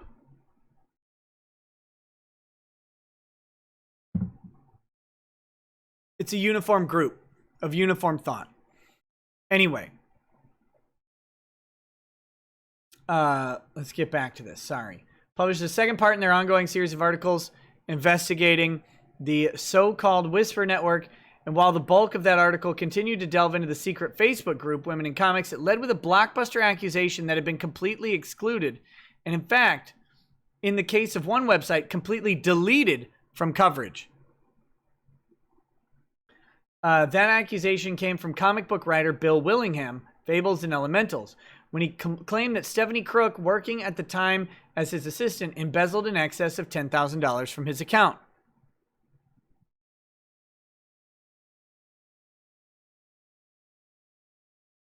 His name isn't actually Ray Pace. I just call him that because of his Twitter @. His name is Richard Pace. Twitter responses ran from one extreme to the other with the revelation of this information. From the flash in the pan satirical hashtag Stephanie Crook. Was it satirical, though? Or was it just honest? I don't know. To offers of support from industry professionals such as Richard Pace, where respondents to his posting went so far as to theorize that Willingham was fabricating the entire event. He was not. The detailed answer. So here's the juice. Here's the juice, and I hope it's worth the squeeze. We've got actual legal documents here. In the interest of accuracy, Critical Blast filed a request with the Records Department of the Dodge County Sheriff's Office in Minnesota, where Willingham filed the charges in May of 2015. The original report, as well as the redacted financial statements submitted as proof of claim, are reproduced below for readers to see and judge for themselves. On the face of it, however, it is at the very least clear that Willingham feels strongly enough to have filed a report and to have provided a degree of forensic accounting as evidence. The status of the report with the DCSO remains open, pending investigation.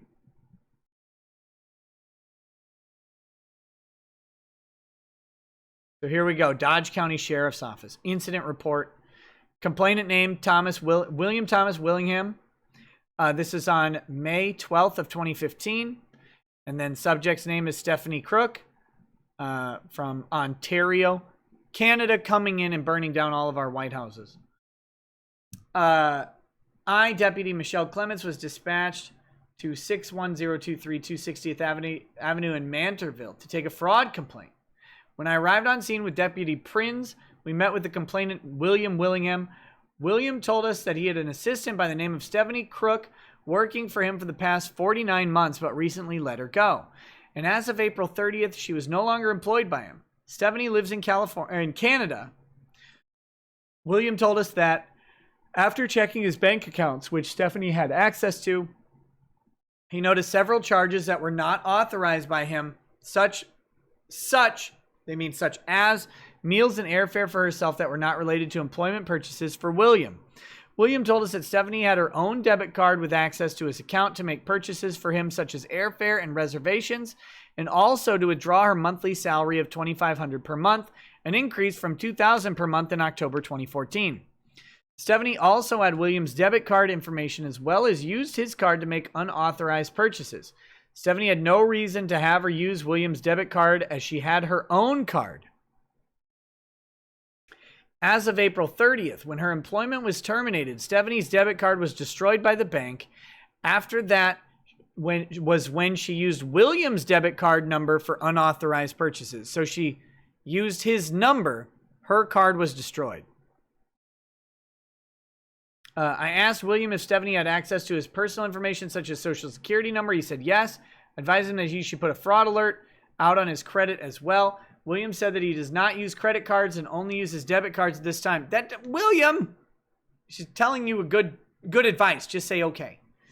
William said he would get copies of his bank statements with the unauthorized charges so we could get a better idea of the total charges. At this time, he thought it was around $8,000, but he had only looked as far back as January of 2015. Bank accounts are with Affinity Plus Credit Union and Eastwoods Bank.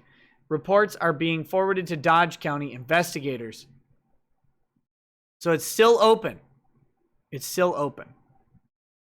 And then supporting evidence, they have his unauthorized banking charges, ATM withdrawals, and payments made by Stephanie Crook. During this time, she was my paid personal assistant after she was let go. She lives at this, blah, blah, blah, blah, blah. I'm gonna skim through the reports. You guys should check it out on Critical Blast. We're not gonna go through them, but I want to show you what the redacted reports look like. This is all on here. Please note that according to recent Twitter messages, she is planning on moving to a new apartment still within the Toronto area by the 1st of July. Attached, please find a list of unauthorized payments from my account at Affinity Plus Federal Credit Union, ranging from the current day back to the month of May of last year. Highlighted key. Those items highlighted in yellow are charges she made which were not authorized.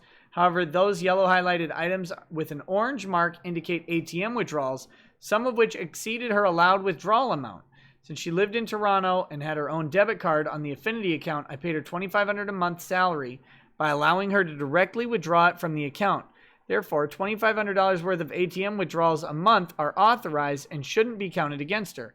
However, since she made many ATM withdrawals in excess of that amount per month, and since the ones specifically for her monthly pay were not separated out, we had to do it this way, highlighting all of her ATM withdrawals and deducting her allowed pay to arrive at the amount that was stolen for each month.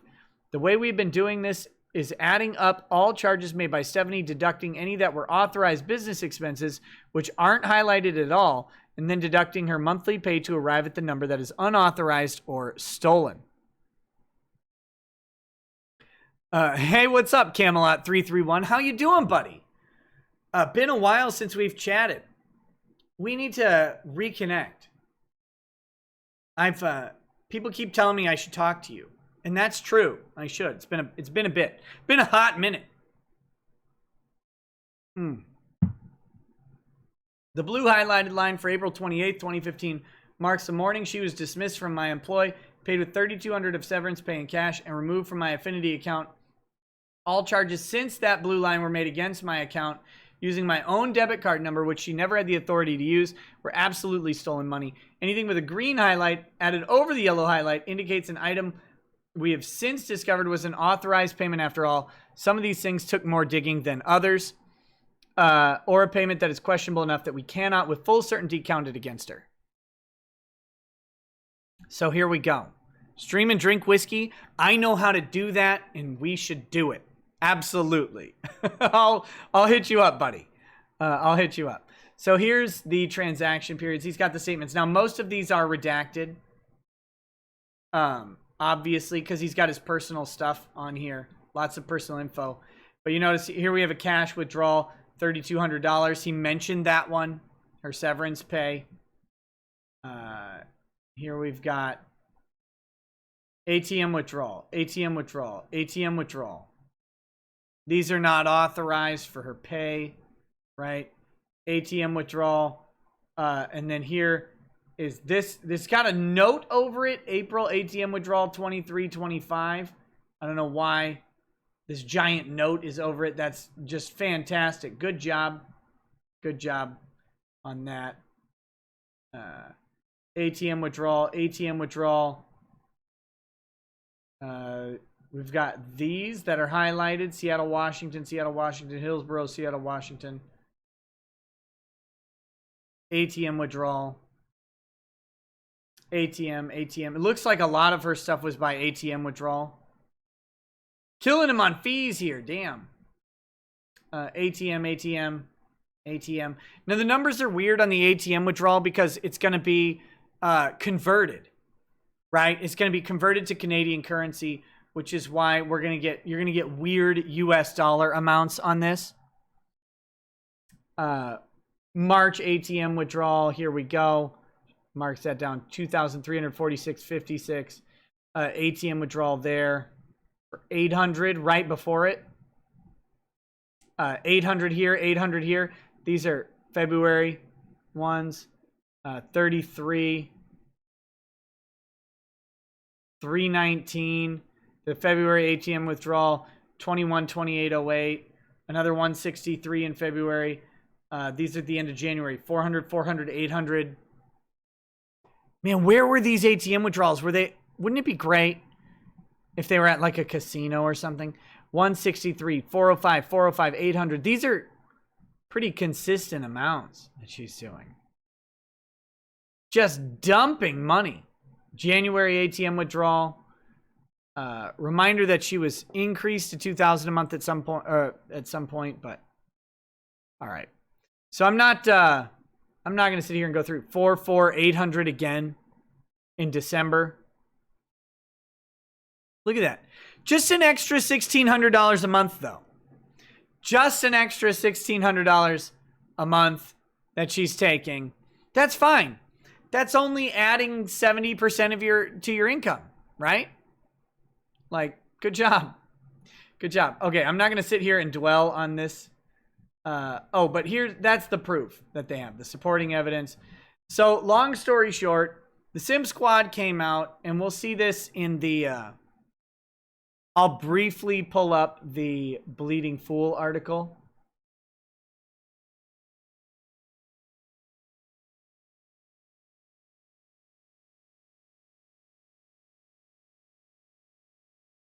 They've got a little bit more on the Simpspur network. But here we go. Yeah. I accept. I accepted your cookies. I expect cookies now, Bleeding Fool. Whisper Network evidence, critical blast confirms Bill Willingham case. Shrink this down just a hair. So here's their thing, and they've got this Bleeding Fool, enemy of real journalism, is basically repeating Bill Willingham's unproven and based entirely on his unreliable word that Stephanie Cook stole money from him, the amount of which he can't actually remember, but thinks was close to $3,000. No, he said it was in excess of 10.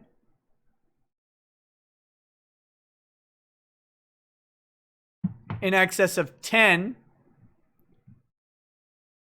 In excess of 10,000. Do law enforcement agencies take reports and leave them open based on oral claims only? Yes. Yes, you idiot. Of course they do.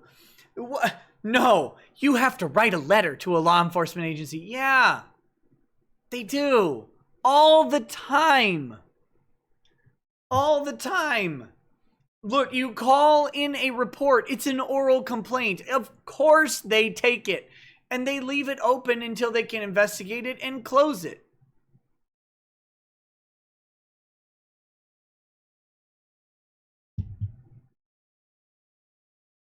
Oh my God. Like what? This is basic stuff. But I guess it benefits people to not think through what they're saying, right? Let me hit, there's a couple chats that came in. We've got Michael Wheeler says, hey Nick, not Mike Wheeler though, not Mike and Mindy Wheeler, right? Hey Nick, fully agreed on the opinion on Ralph. It's time the adults start to be adults and cannot like things people do, but still treat others well, even after seeing the stupid and darker sides of them. Yeah, look, I have family members who I would have to disavow forever if every time they did something stupid while drunk, I disavowed them. Bad Vibes says, how does a criminal charge affect visa and immigration for Crook? That's a good question. I don't know the answer offhand. I'd have to look into that. I'll see if I can answer that. Please DM it to me. That's oh wait. Yeah, DM it to me anyway, so I remember that question. That's a good one. All right. Back to here. God, how do people do it with just 2 monitors? I need 40 monitors. I need the swordfish array of monitors. Have you guys seen the Microsoft Duo? Have you guys seen the Microsoft Duo? God, thing's beautiful. Mythos. What's up, man? You're broke as hell. You missed super chatting, but I guess I need to talk on Twitch with you. Tag me. What's up, man? What's going on? Lady Rackets is here sending me messages all day. Okay, anyway. Back to this. So we've got this. Didn't realize Willingham claimed that. Weird that he can't remember, but somehow has a number in mind. It's actually not weird. God. Oh. None of these people have any money. And they certainly don't have people who steal money from them. Embezzlement. I ranted about this just a minute ago. Embezzlement is you're embezzling something generally from someone who has a lot, because it's hard to detect when you take $400 from a millionaire, because they're not monitoring their bank accounts, because they don't have to. That's a weird aspect of wealth, right? Is like, okay, spent $500 today, don't care. Someone who makes $2,500 a month, or someone who makes even 40 grand a year, like if $500 goes out of your account that day, you're like, oh my God, how am I gonna, I gotta make rent, I've gotta pay my utilities, I gotta pay my cell phone bill, I gotta buy food. $500 leaving your account is a huge deal. So you're monitoring it. Someone with, $200,000 in a bank account isn't going to notice $400 missing. Bill Williams says he doesn't use credit at all. He's entirely cash-based, which means that he's probably got a significant balance in his account. We can infer that from his words. He doesn't care if $400 goes missing. I mean, he cares because it's his $400, but he's not going to notice. He's not going to day-to-day notice this stuff. It takes a while to notice it. That's how embezzling actually functions. That's why it functions. So I have to point this out. And then this guy says, CGers love to pretend that they care about evidence, but I assume Willingham hasn't bothered to show any receipts. Well, he didn't, but did file a police report. My guess is that he misplaced the money by accident and decided to blame his assistant rather than own up to his mistake. Oh, I just accidentally withdrew money from an ATM in a country where I'm not. Remember, if we go back to this, I have to point this out.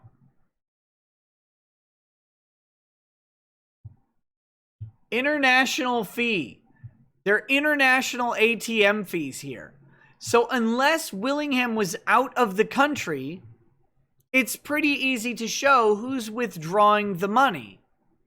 Because as Willingham lives in Minnesota, he's not withdrawing internationally unless he's actually out of the state. But every time Stephanie Crook withdraws, there would be an international fee accounted for it. It made it pretty easy to actually find the unauthorized ATM withdrawals. Because it just says, normally you'd be like, ATM withdrawal, how would you even know? Luckily, international fee. Pretty simple. I bet once they figured this out, they just searched for international ATM fees. Easiest way for them to find this stuff.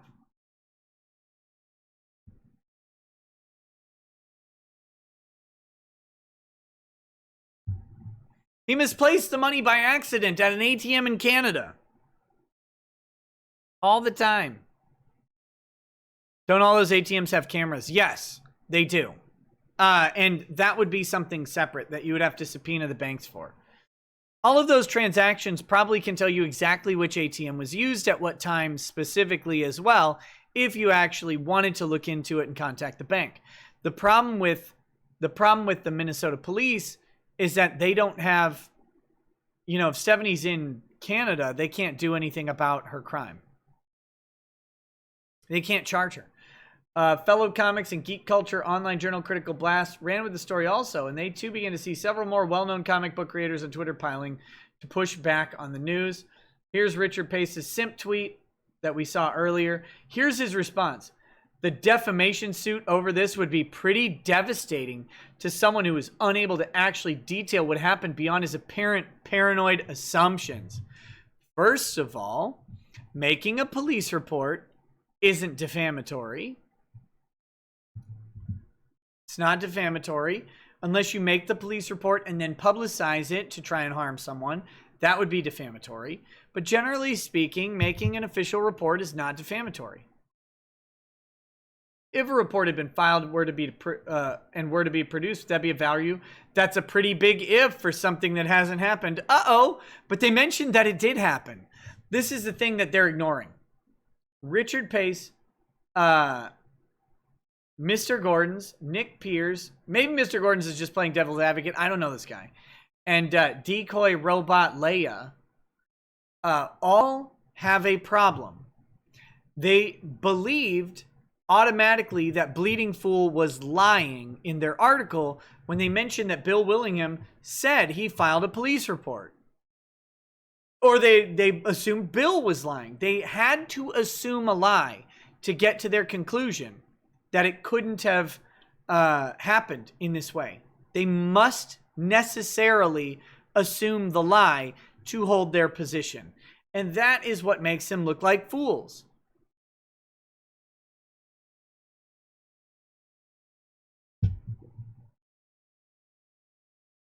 Critical Blast looked for the receipts. Twitter responses ran from one extreme to another. That's a pretty big if for something that hasn't happened. Richard Pace, decoy Robert Leia says Black Lives Matter. They liked this reply.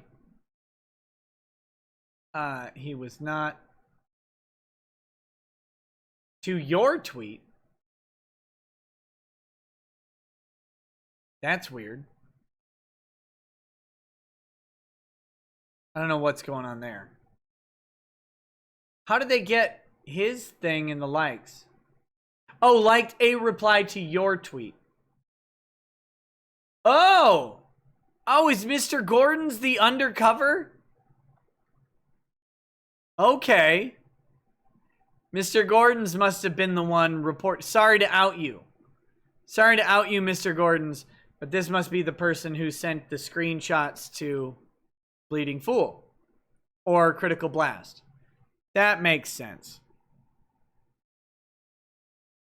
So here we go. Here's the report. They have it as well, and the supporting evidence. Same as Critical Blast.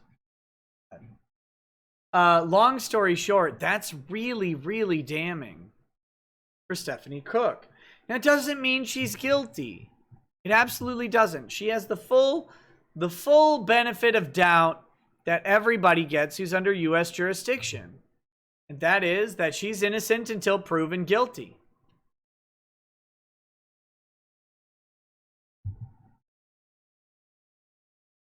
She's innocent until proven guilty. However, the allegations are truthful allegations. So whether or not she actually stole the money, her defense would be, like, because it's pretty obvious that she withdrew the money or someone stole her debit card and was withdrawing money, also stealing her PIN. That's possible. Those are defenses she would raise. I didn't steal the money. That person did. I was authorized to make this transaction. Here's my authorization. Or here's why I thought it... Excuse me. Here's why I thought it was authorized. These are defenses she could raise. The main defense is a Shaggy defense. It wasn't me. Right? Like, you got to do that.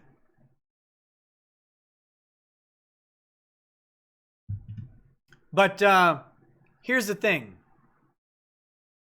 It looks like Stephanie Cook stole a bunch of money from a comics guy, and you chumps are simping for her because she has a vagina. And that's embarrassing. That is super embarrassing, Rape Ace. That's actually sad. You won't ever get in it. She's not going to open her magical lotus garden for you. She has no, like, just because, I went on Twitter and simped for her. Here I come. Nope. You're not making a Ralph sex tape anytime soon with Stephanie Crook because she's in, oh wait, he's in Canada too. Maybe he is. Stop simping for these thoughts. If they're using sex to advance their careers, the men who do it are dirtbags. They're also thoughts. This is important. If a woman is opening her legs to advance her career, By the way, power to you. Use your V card all day. I don't care. She is equally bad to the guy who is trying to get in them. Trying to penetrate. That's the same act. It's just as bad for both people. But here's the worst thing.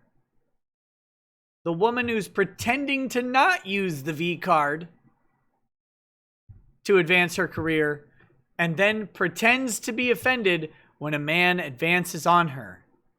Huh, I never. I went to his hotel room alone at 3 o'clock in the morning to discuss comic books. Yeah, get out. Get out. Be gone. Thought be gone spray all up in the face. Do it. Get out. Get out. These people are terrible. All of them. They're all terrible. Cancel everybody.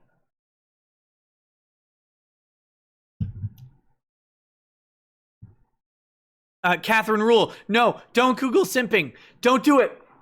Oh, you innocent flower. Let me help you. Let me help you. I will define it for you. Simping is, how do I word this appropriately? Simping is running apologetics for a vagina you will never have access to. Nailed it. That's it. That's what it is. So, these guys, without question, ran out to defend Stephanie Cook. Why? Why? Like, the story published was pretty credible on its face. On its face, the story was pretty credible. Okay? Because they mentioned Bill Willingham. They said that he filed a police report, which means you could go to Bill and say, hey, Bill, did you file this police report? You could do that. You could investigate the source. Find it out. They chose not to do that. Instead, they said, either Bleeding Fool is lying or Bill is lying. We don't even care to figure out which one. One of them's lying. They also listed the specific county in which the case was allegedly filed, Dodge County, Minnesota. They could have contacted Dodge County and simply asked, was there a case filed against this person by this person? And Dodge County would either tell them yes or no, or they would say you need to file a request with this department as Critical Blast did. They didn't do any of that. Ben Frail, isn't simping giving them money? This is white knighting? I don't know. Maybe. Maybe. I say apologetics for Stephanie Cook is money. It is. Think about what they're doing, right? If they apologize and endorse her, it's more likely that she gets work tomorrow. Normally, if these people had if they had integrity and consistency, if they had a whiff of bad behavior, they would run a Twitter campaign to get them deplatformed like they do to everybody else. But they don't. Because there is no integrity.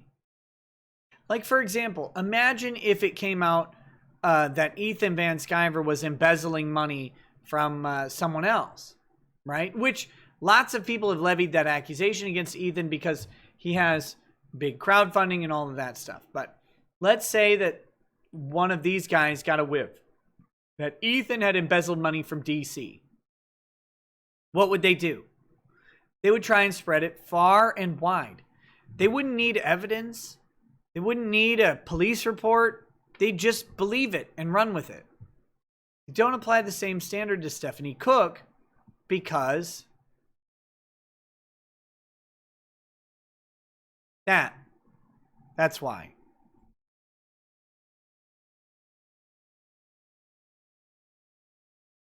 So anyway, EVS is embezzling pies. God. Oh, I wish that were me. Embezzle me some pies. Yeah. Whew. All right. those are the main stories I have for tonight. There's more. There's a ton more. There's the Yale story. There's all sorts of stuff. But we've got, you know, we've got a show tomorrow. We've got a show the next day, probably. There will be a weekend show. We're going to do more and more and more shows. Of course, I have not done a show in 3 days. Well, no, like 5 days, right? I've not done a show in a while, and it hurts. There will be some more shows and more topics to cover. So let's wrap this one up. We're going to do some super chats. We'll wrap it up. We're probably a little early tonight. Watch parties. Watch parties are a curious thing because here I am in Florida. I don't have my normal setup. And it's also an hour later than normal. So I'm not going to do a watch party tonight. Because I'm still adjusting to the sleep schedule of being on vacation. For those who don't know, I'm at my parents' house. Because we haven't gotten to spend as much time with the grandkids as normal. And so we're here for a while for them to spend a lot of time with grandkids.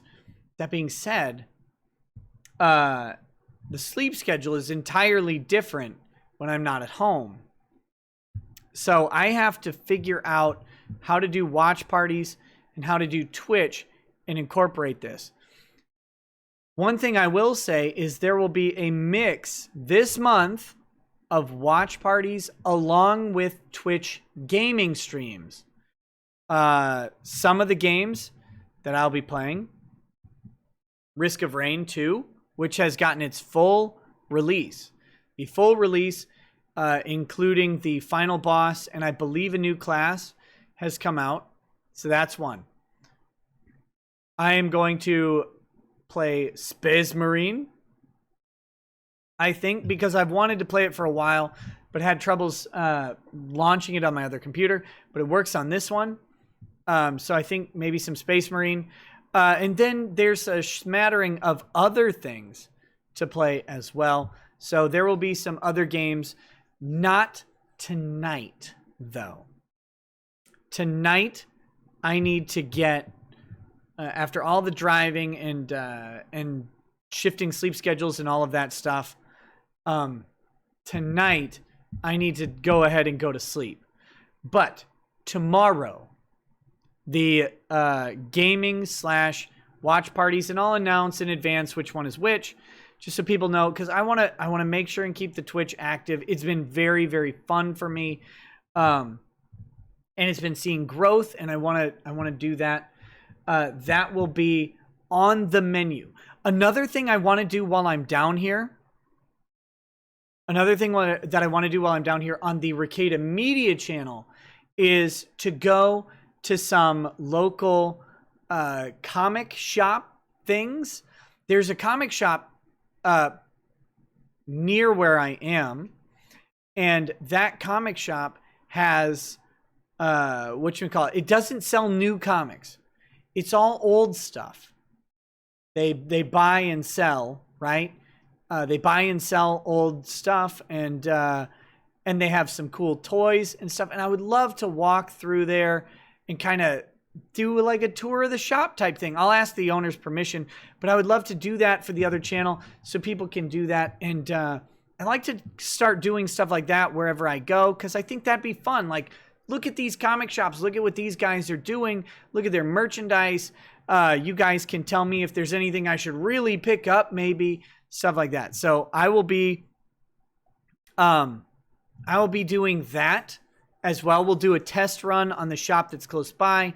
There's also an antique shop that's around that sells a bunch of comics as well. And I'll check that out. And then, doing stuff like that and trying to, I think it'd be fun to spread awareness about these stores wherever we go. So I don't know. That'll be a neat thing, like some free exposure to the stores. I'm sure they do mail orders and stuff like that. If you see something on the shelf you like. So I got to talk to the guy. I've had a couple conversations with him. He's really nice.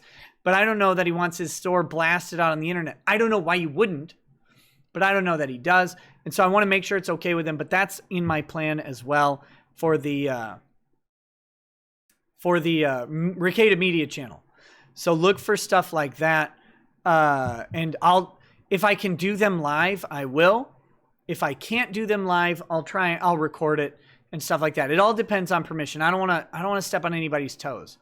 Other things that may come to the Rekieta Media channel is I might try and vlog,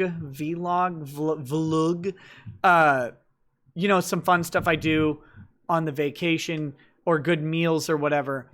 Just little short videos. Again, that channel is for stuff I like. Some people thought my Wonder Woman video that I did, where I said Wonder Woman is fat, and she is in that cover, that should have been on the Rekieta Media channel. But that's not for stuff I don't like. That's not actually a place for me to complain unless I'm complaining about stuff I like. I don't really care about DC Comics or Wonder Woman particularly. So like just making fun of a fatso is not covering something I like at all. Now, if I'm complaining about Warhammer, for example, I'm complaining about something that I like. That's a little different. But anyway, so that's the plans for this vacation. So if people are looking forward to different stuff, that's what's going on with that. Maybe I should do a reaction video to the Ralph sex tape on Rekieta Media. Except it's for stuff I do like, not stuff I don't like. Ralph, why? Why did you do this to me? Why, Ralph? Oh, God. Okay, anyway. Let's do the super chats. We're going to end the stream tonight. I know it's a little early, but again, I'm still adjusting to the travel, and I'm very, very tired today. So tomorrow we will have another show, and there will be more topics to discuss, more things. And I am going to try and line up some guests and stuff while we're here in Florida, including some people I've been talking about getting on the show for a while. So it's not like we're going to have a guest-free month. There will be plenty of other people, hopefully, assuming I can line them up. Also, I know another one of my internet friends that the internet has determined that I can't be friends with is Doug Tenaple. And Doug has launched Earthworm Jim 2. If you like Doug or you like Earthworm Jim, you can check it out on Kickstarter. That's, I posted the link on my Twitter feed. But he really blew it out of the water. First day, did very, very well. If you don't like Doug, don't like Kickstarter, don't check it out. That's fine. But I'm not talking to you. I'm talking to the people who do like Doug or Earthworm Jim and want to check it out. Go ahead and do so. But no pressure, of course. And that's all I'm going to say about it for today. Let's see. All right, let's do these chats, and then we'll wrap up. And it is, God. Guys, it is hot in Florida. It's hot here. It's hot in this house. So, all right, let's do it. Architect of Fate says, Nick, you say never record a sex tape. I disagree completely. I follow the Drexel model and record every encounter so it can be used in my defense in court. After all, how can they argue with some broad yelling, F me harder, daddy? That's not hard to get.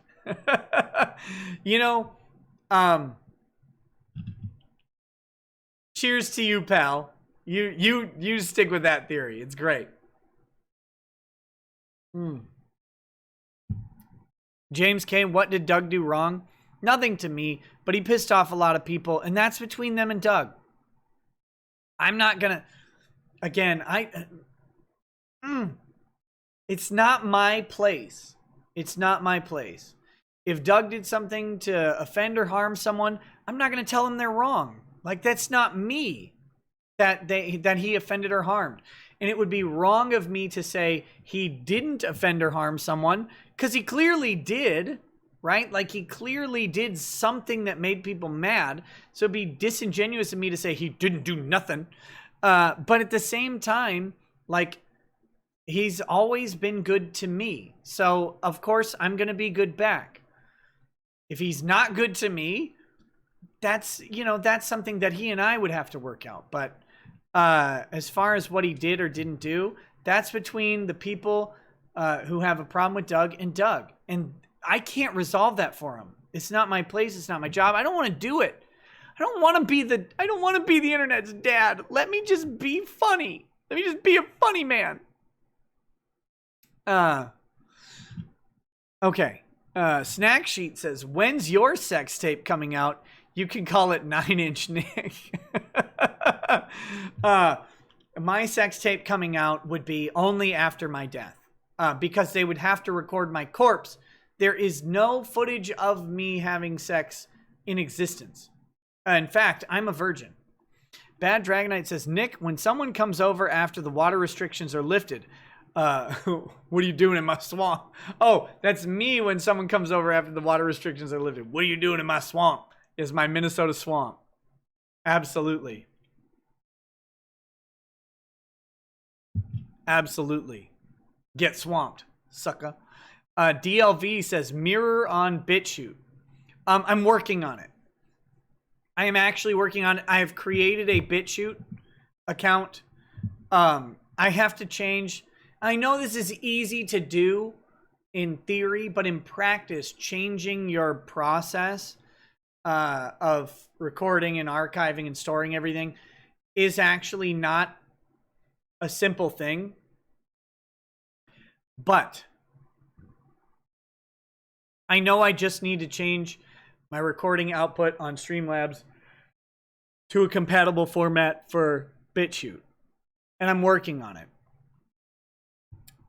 And it should be a simple thing, but it takes more consideration than that. It's also more work with every video to do it. But I have created a BitChute. It's there, and the mirrors will happen. BitChute auto mirrors publish YouTube videos? No, it doesn't. If it does that, I'll just do it. I thought the other one did. The other Bit video. Not BitChute. It was the other one.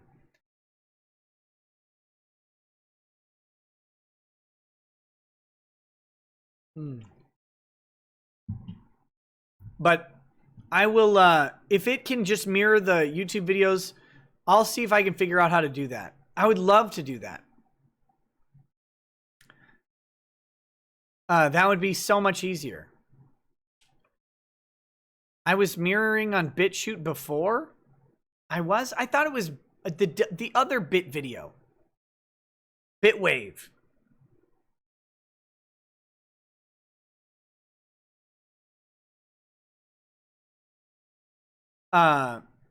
Anyway. Yeah, I'll get it set up. Also, I believe someone's working on the Rekieta Law website.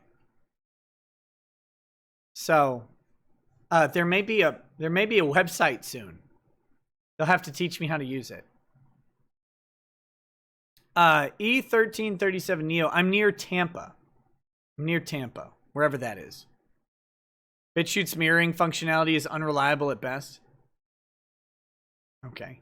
Also, I got an email from a new platform just today that is looking for people. And so I got to talk to them. They're a new video hosting platform, and they specifically reached out to me, and they like said some specific stuff that indicated that they're at least familiar with what I do. So I will, maybe there will be some information there as well.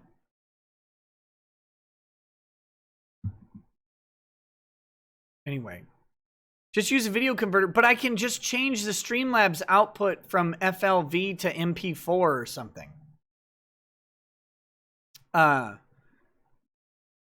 So we'll, but anyway, we'll figure that out.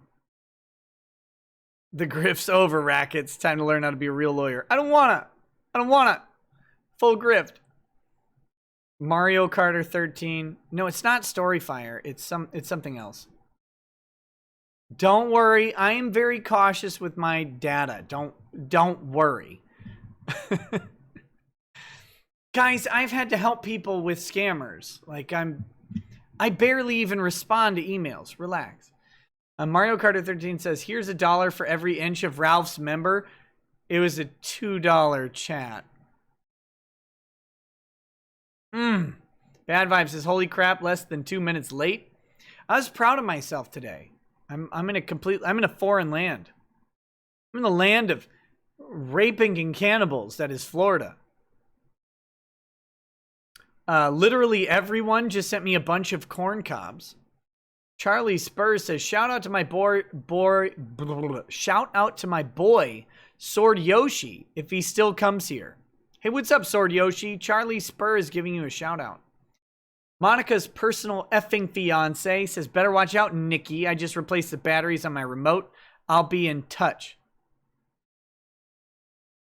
How did your Google get hacked? I literally have no idea. Because I have two-factor authentication on my Google account. Like, the fact that it got hacked is beyond me. It should have been impossible. Funk Malfunction says, "Are they going to match up? Are they going to match up the buttholes? As you can see, Your Honor, the girl bending over the chair is a bunghole that matches the girl in the video." Oh, I forgot to point this out. Now, there's a disconnect. There's a real disconnect between Kiwi Farms, whom I love. Don't take this harshly. This is not intended to be harsh. But people get this idea that, well, on Kiwi Farms, we proved X. And that is great. And that is very useful for the internet to show that something happened. But if a prosecutor walks into court and says, "Look, this freckle on the foot here matches this freckle on the foot according to Kiwi Farms," that's not going to be sufficient. They have to independently be able to do this on Kiwi Farms. And this is in relation to the identity of Faith. Now, I have heard that Faith actually shows her profile in the video, which I didn't see. And that's fine. I'm not discounting that that happened. I don't, if that's what happened, that's what happened. I'm not arguing against it. No reason to. But if that profile is not enough or whatever, or if it's plausibly someone else, just because it's said on Kiwi Farms, even laid out in very excruciating detail, a prosecutor can't walk into court with a Kiwi Farms thing pointed out, because you would say that's hearsay, that's documented. We don't know anything about that. They need to come in with their own evidence proving this thing. And the work of people on the internet can't be trusted for all sorts of reasons is ridiculous. You would raise all sorts of objections to that evidence being brought into a criminal trial. Now, a civil trial is a little different, right? Lower standards, lower bars of proof. But for criminal, you're talking beyond any reasonable doubt. You say, look, these people are clipping out videos. We don't know who these people are, what their intentions are. They took it out of context. They photoshopped this. They created this. It's not what it actually is. You can make a lot of arguments that if the only evidence a prosecutor has is Kiwi Farms, that case should be thrown out immediately. And it would be a good argument. And again, that's not denigrating the work that Kiwi Farms does. It's not even denigrating the credibility of Kiwi Farms. It's just saying that in the practical world of law, if you come in with any website's assessment of something rather than the prosecutor's assessment of something, you're gonna be in a world of hurt on criminal stuff, because the defendant is so protected that won't fly. So I hope that makes sense. Just because the Kiwi Farms can show something to be true doesn't mean that a prosecutor can use what they're showing. So, didn't Gator confirm on his channel that it was her? Again, a prosecutor has to go in and say, this other person said it was her. It's not about whether or not it's Faith. It looks to be her. I'm not saying it's not. I'm saying, what can a prosecutor use? Can a prosecutor say, and this is important, can a prosecutor said, Gator, don't ask Judge who Gator is, just trust me, a YouTuber named Gator said that it was Faith on his channel. That's actually hearsay. That would actually be someone else who's not a party to the lawsuit speaking about something and then using what they say to prove that what they said is true. Gator said it's Faith, so it must be Faith. That would actually be inadmissible evidence from a prosecutorial standpoint. And you would object to it. And they'd have to have an exception to the hearsay rule. And that's not an easy one to overcome.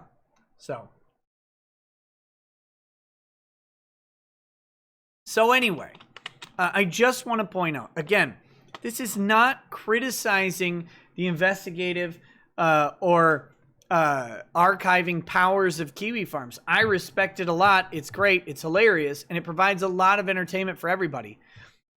It is saying that a prosecutor would have to independently be able to show it. They could use Kiwi Farms as a reference for themselves and make it, and maybe they can make the thing.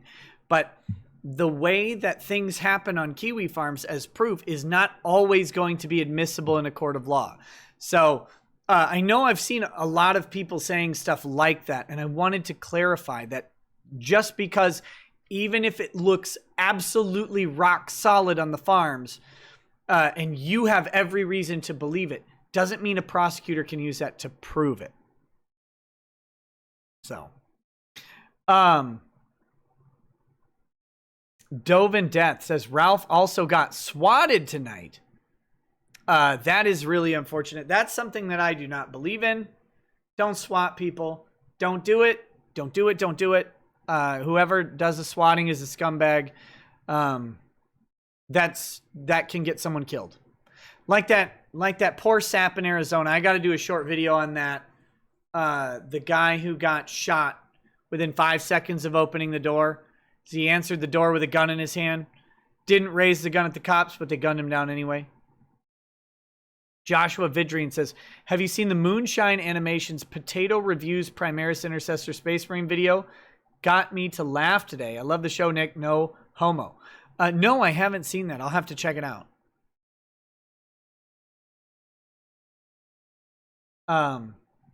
Hopefully it was making fun of me. What is that? Because I reviewed the Intercessor Space Marine toy.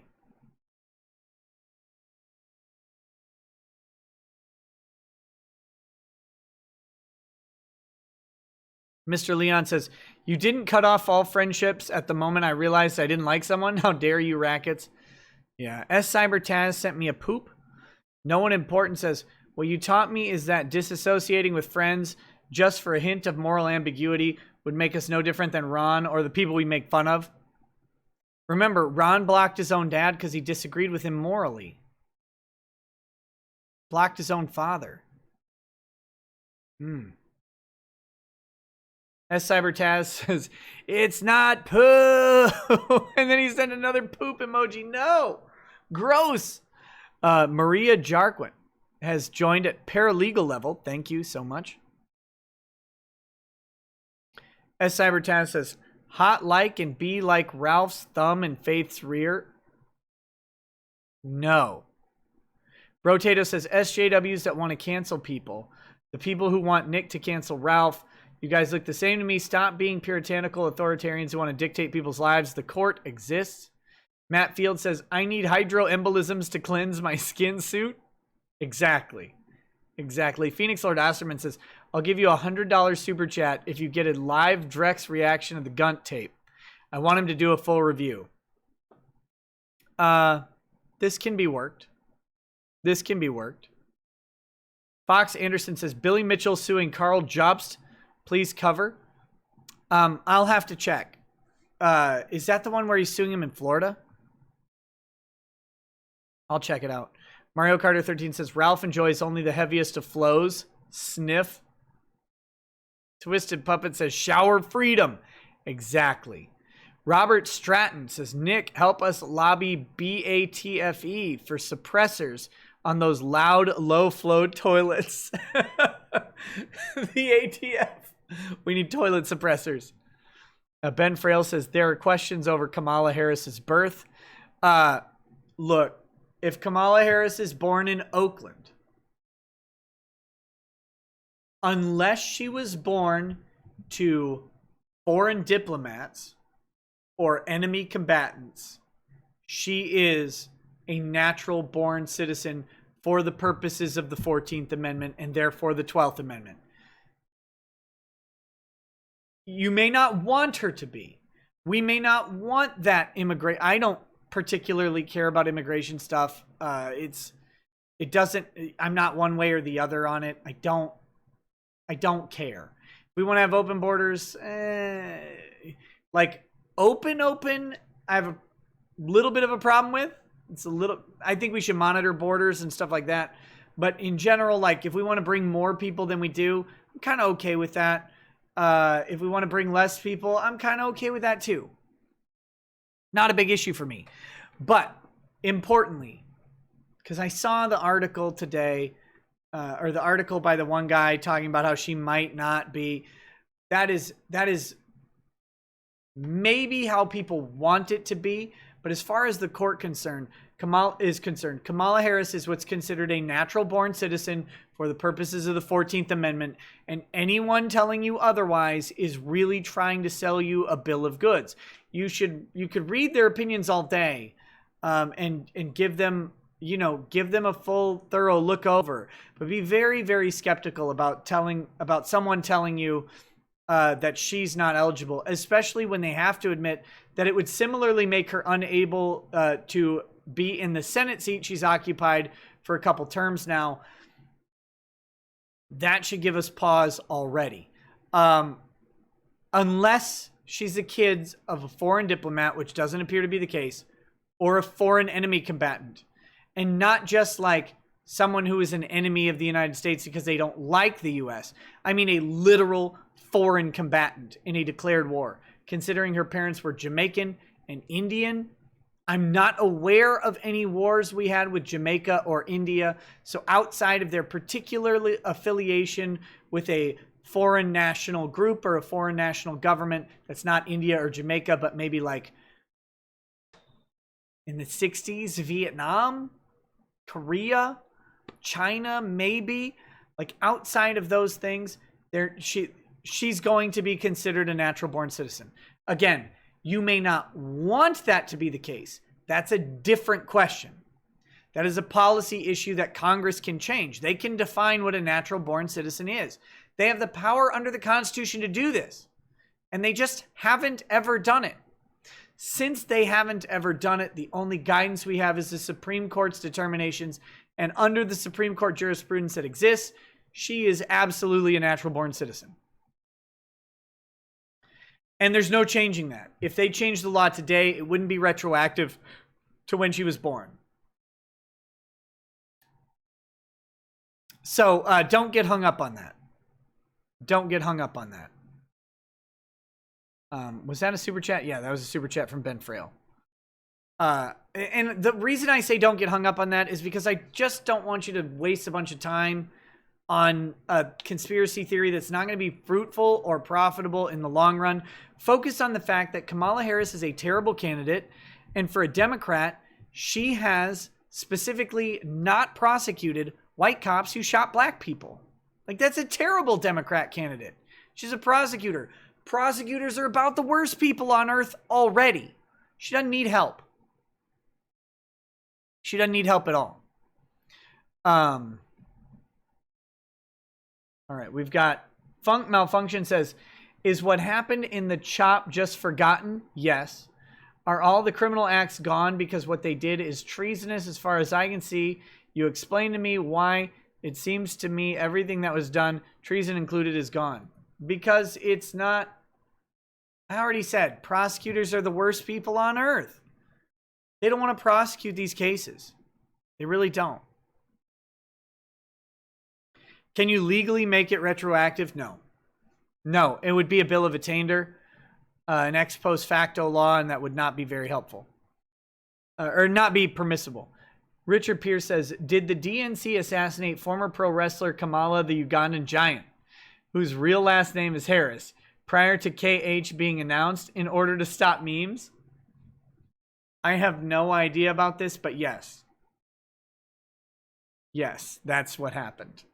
Satanic Potato says, my name is Nicholas Rackets Rekieta, and I do solemnly swear to drink Fireball whiskey on stream for my 100-hour, 100K subscriber celebration stream. I will not do a 100-hour stream. But at 100K subscribers, I would consider strongly doing another 24-hour show. Even enough to where when we get close, I'll probably commit to it. Eclipse Warlord says, you're a lawyer on YouTube with a heat allergy. That's true. Those are facts. Super Alfredo 64 says, good sir, I request for an 80s Lemon style song. Sing me I Need a Hero, but replace the word hero with conslut. I need a conslut. I need a conslut for the end of the night. She's gotta be strong, and she's gotta be fat, and she's gotta be larger than life. I need a conslut. Nick Surge says, question. If an obstinate Karen type declares she wants to sue a church for catching Wu flu, will she have a case? Red team's scenario popped in head. I am not aware of any cause of action in regards to catching a highly communicable illness. Like her pinning down her church as the source of the illness would be a really difficult task to prove out. And she would also have to prove that, like, she didn't voluntarily assume the risk of attending that church. That she was unaware somehow of the dangers of coronavirus in gatherings. She attended no other gatherings, but she was deceived or negligently convinced to go to church by her church, and that she undertook that action without, knowingly taking on the risk. It would be a really difficult case. Really difficult. Oh, Eclipse Warlord says they are facts that support me not being normal. Yes, a lawyer on YouTube with a heat allergy. That's correct. Those make me not normal. You're correct. Mario Carter 13 says, Thunder Thigh women crush the scales of justice. Silva Lucas says, hi, Nick. What's your opinion on the trap question? Are traps gay? I mean, they might be. It depends, right? Lawyer answer, it depends. On if they're into their biological or post-op sex.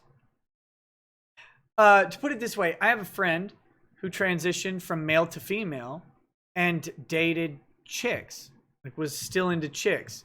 So was a trans lesbian. All right. Well, that trap's gay. I think that's safe to say. I don't think it's cut and dry. Oh, cut is the wrong word there.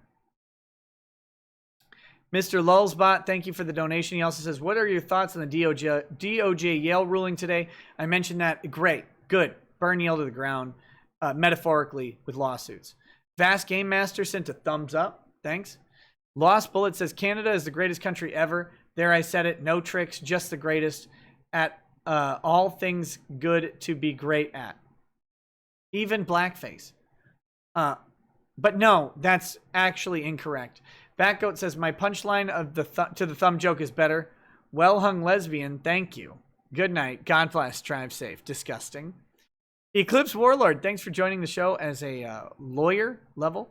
Tengen Ken says, well, I just heard I've been using the hearsay wrong all this time, but that's just hearsay. Yes. Vast Game Master says, I graduated from college. I'm now free from doing homework forever. This is a little unorthodox, but can you shill my gaming channel? YouTube won't notice me. Guys, check out Vast Game Master on YouTube. Give him a shot. See if you like the stuff he plays. See if you like his commentary. Enjoy his content. Vast Game Master. Absolutely, I'll shill your channel, buddy. Hope you put out some good stuff. Jason Pritchard says, Richard Pace looks like he has to sign a contract to not R-word women. I'm guessing he signed the pledge. Lost Bullet says, there, the kids are fed for another day, courtesy of your favorite Indian. You're welcome. Thanks. I'll send the malaria, or I'll send the smallpox blanket in the mail. CJ says, Swedish bikini team is a uniform group of thought. There's a Swedish bikini team?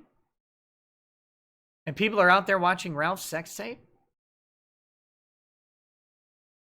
Smoke Shop Diary says, hey, isn't Ren a fraud/forensic accountant? Shouldn't she be able to tell him all this?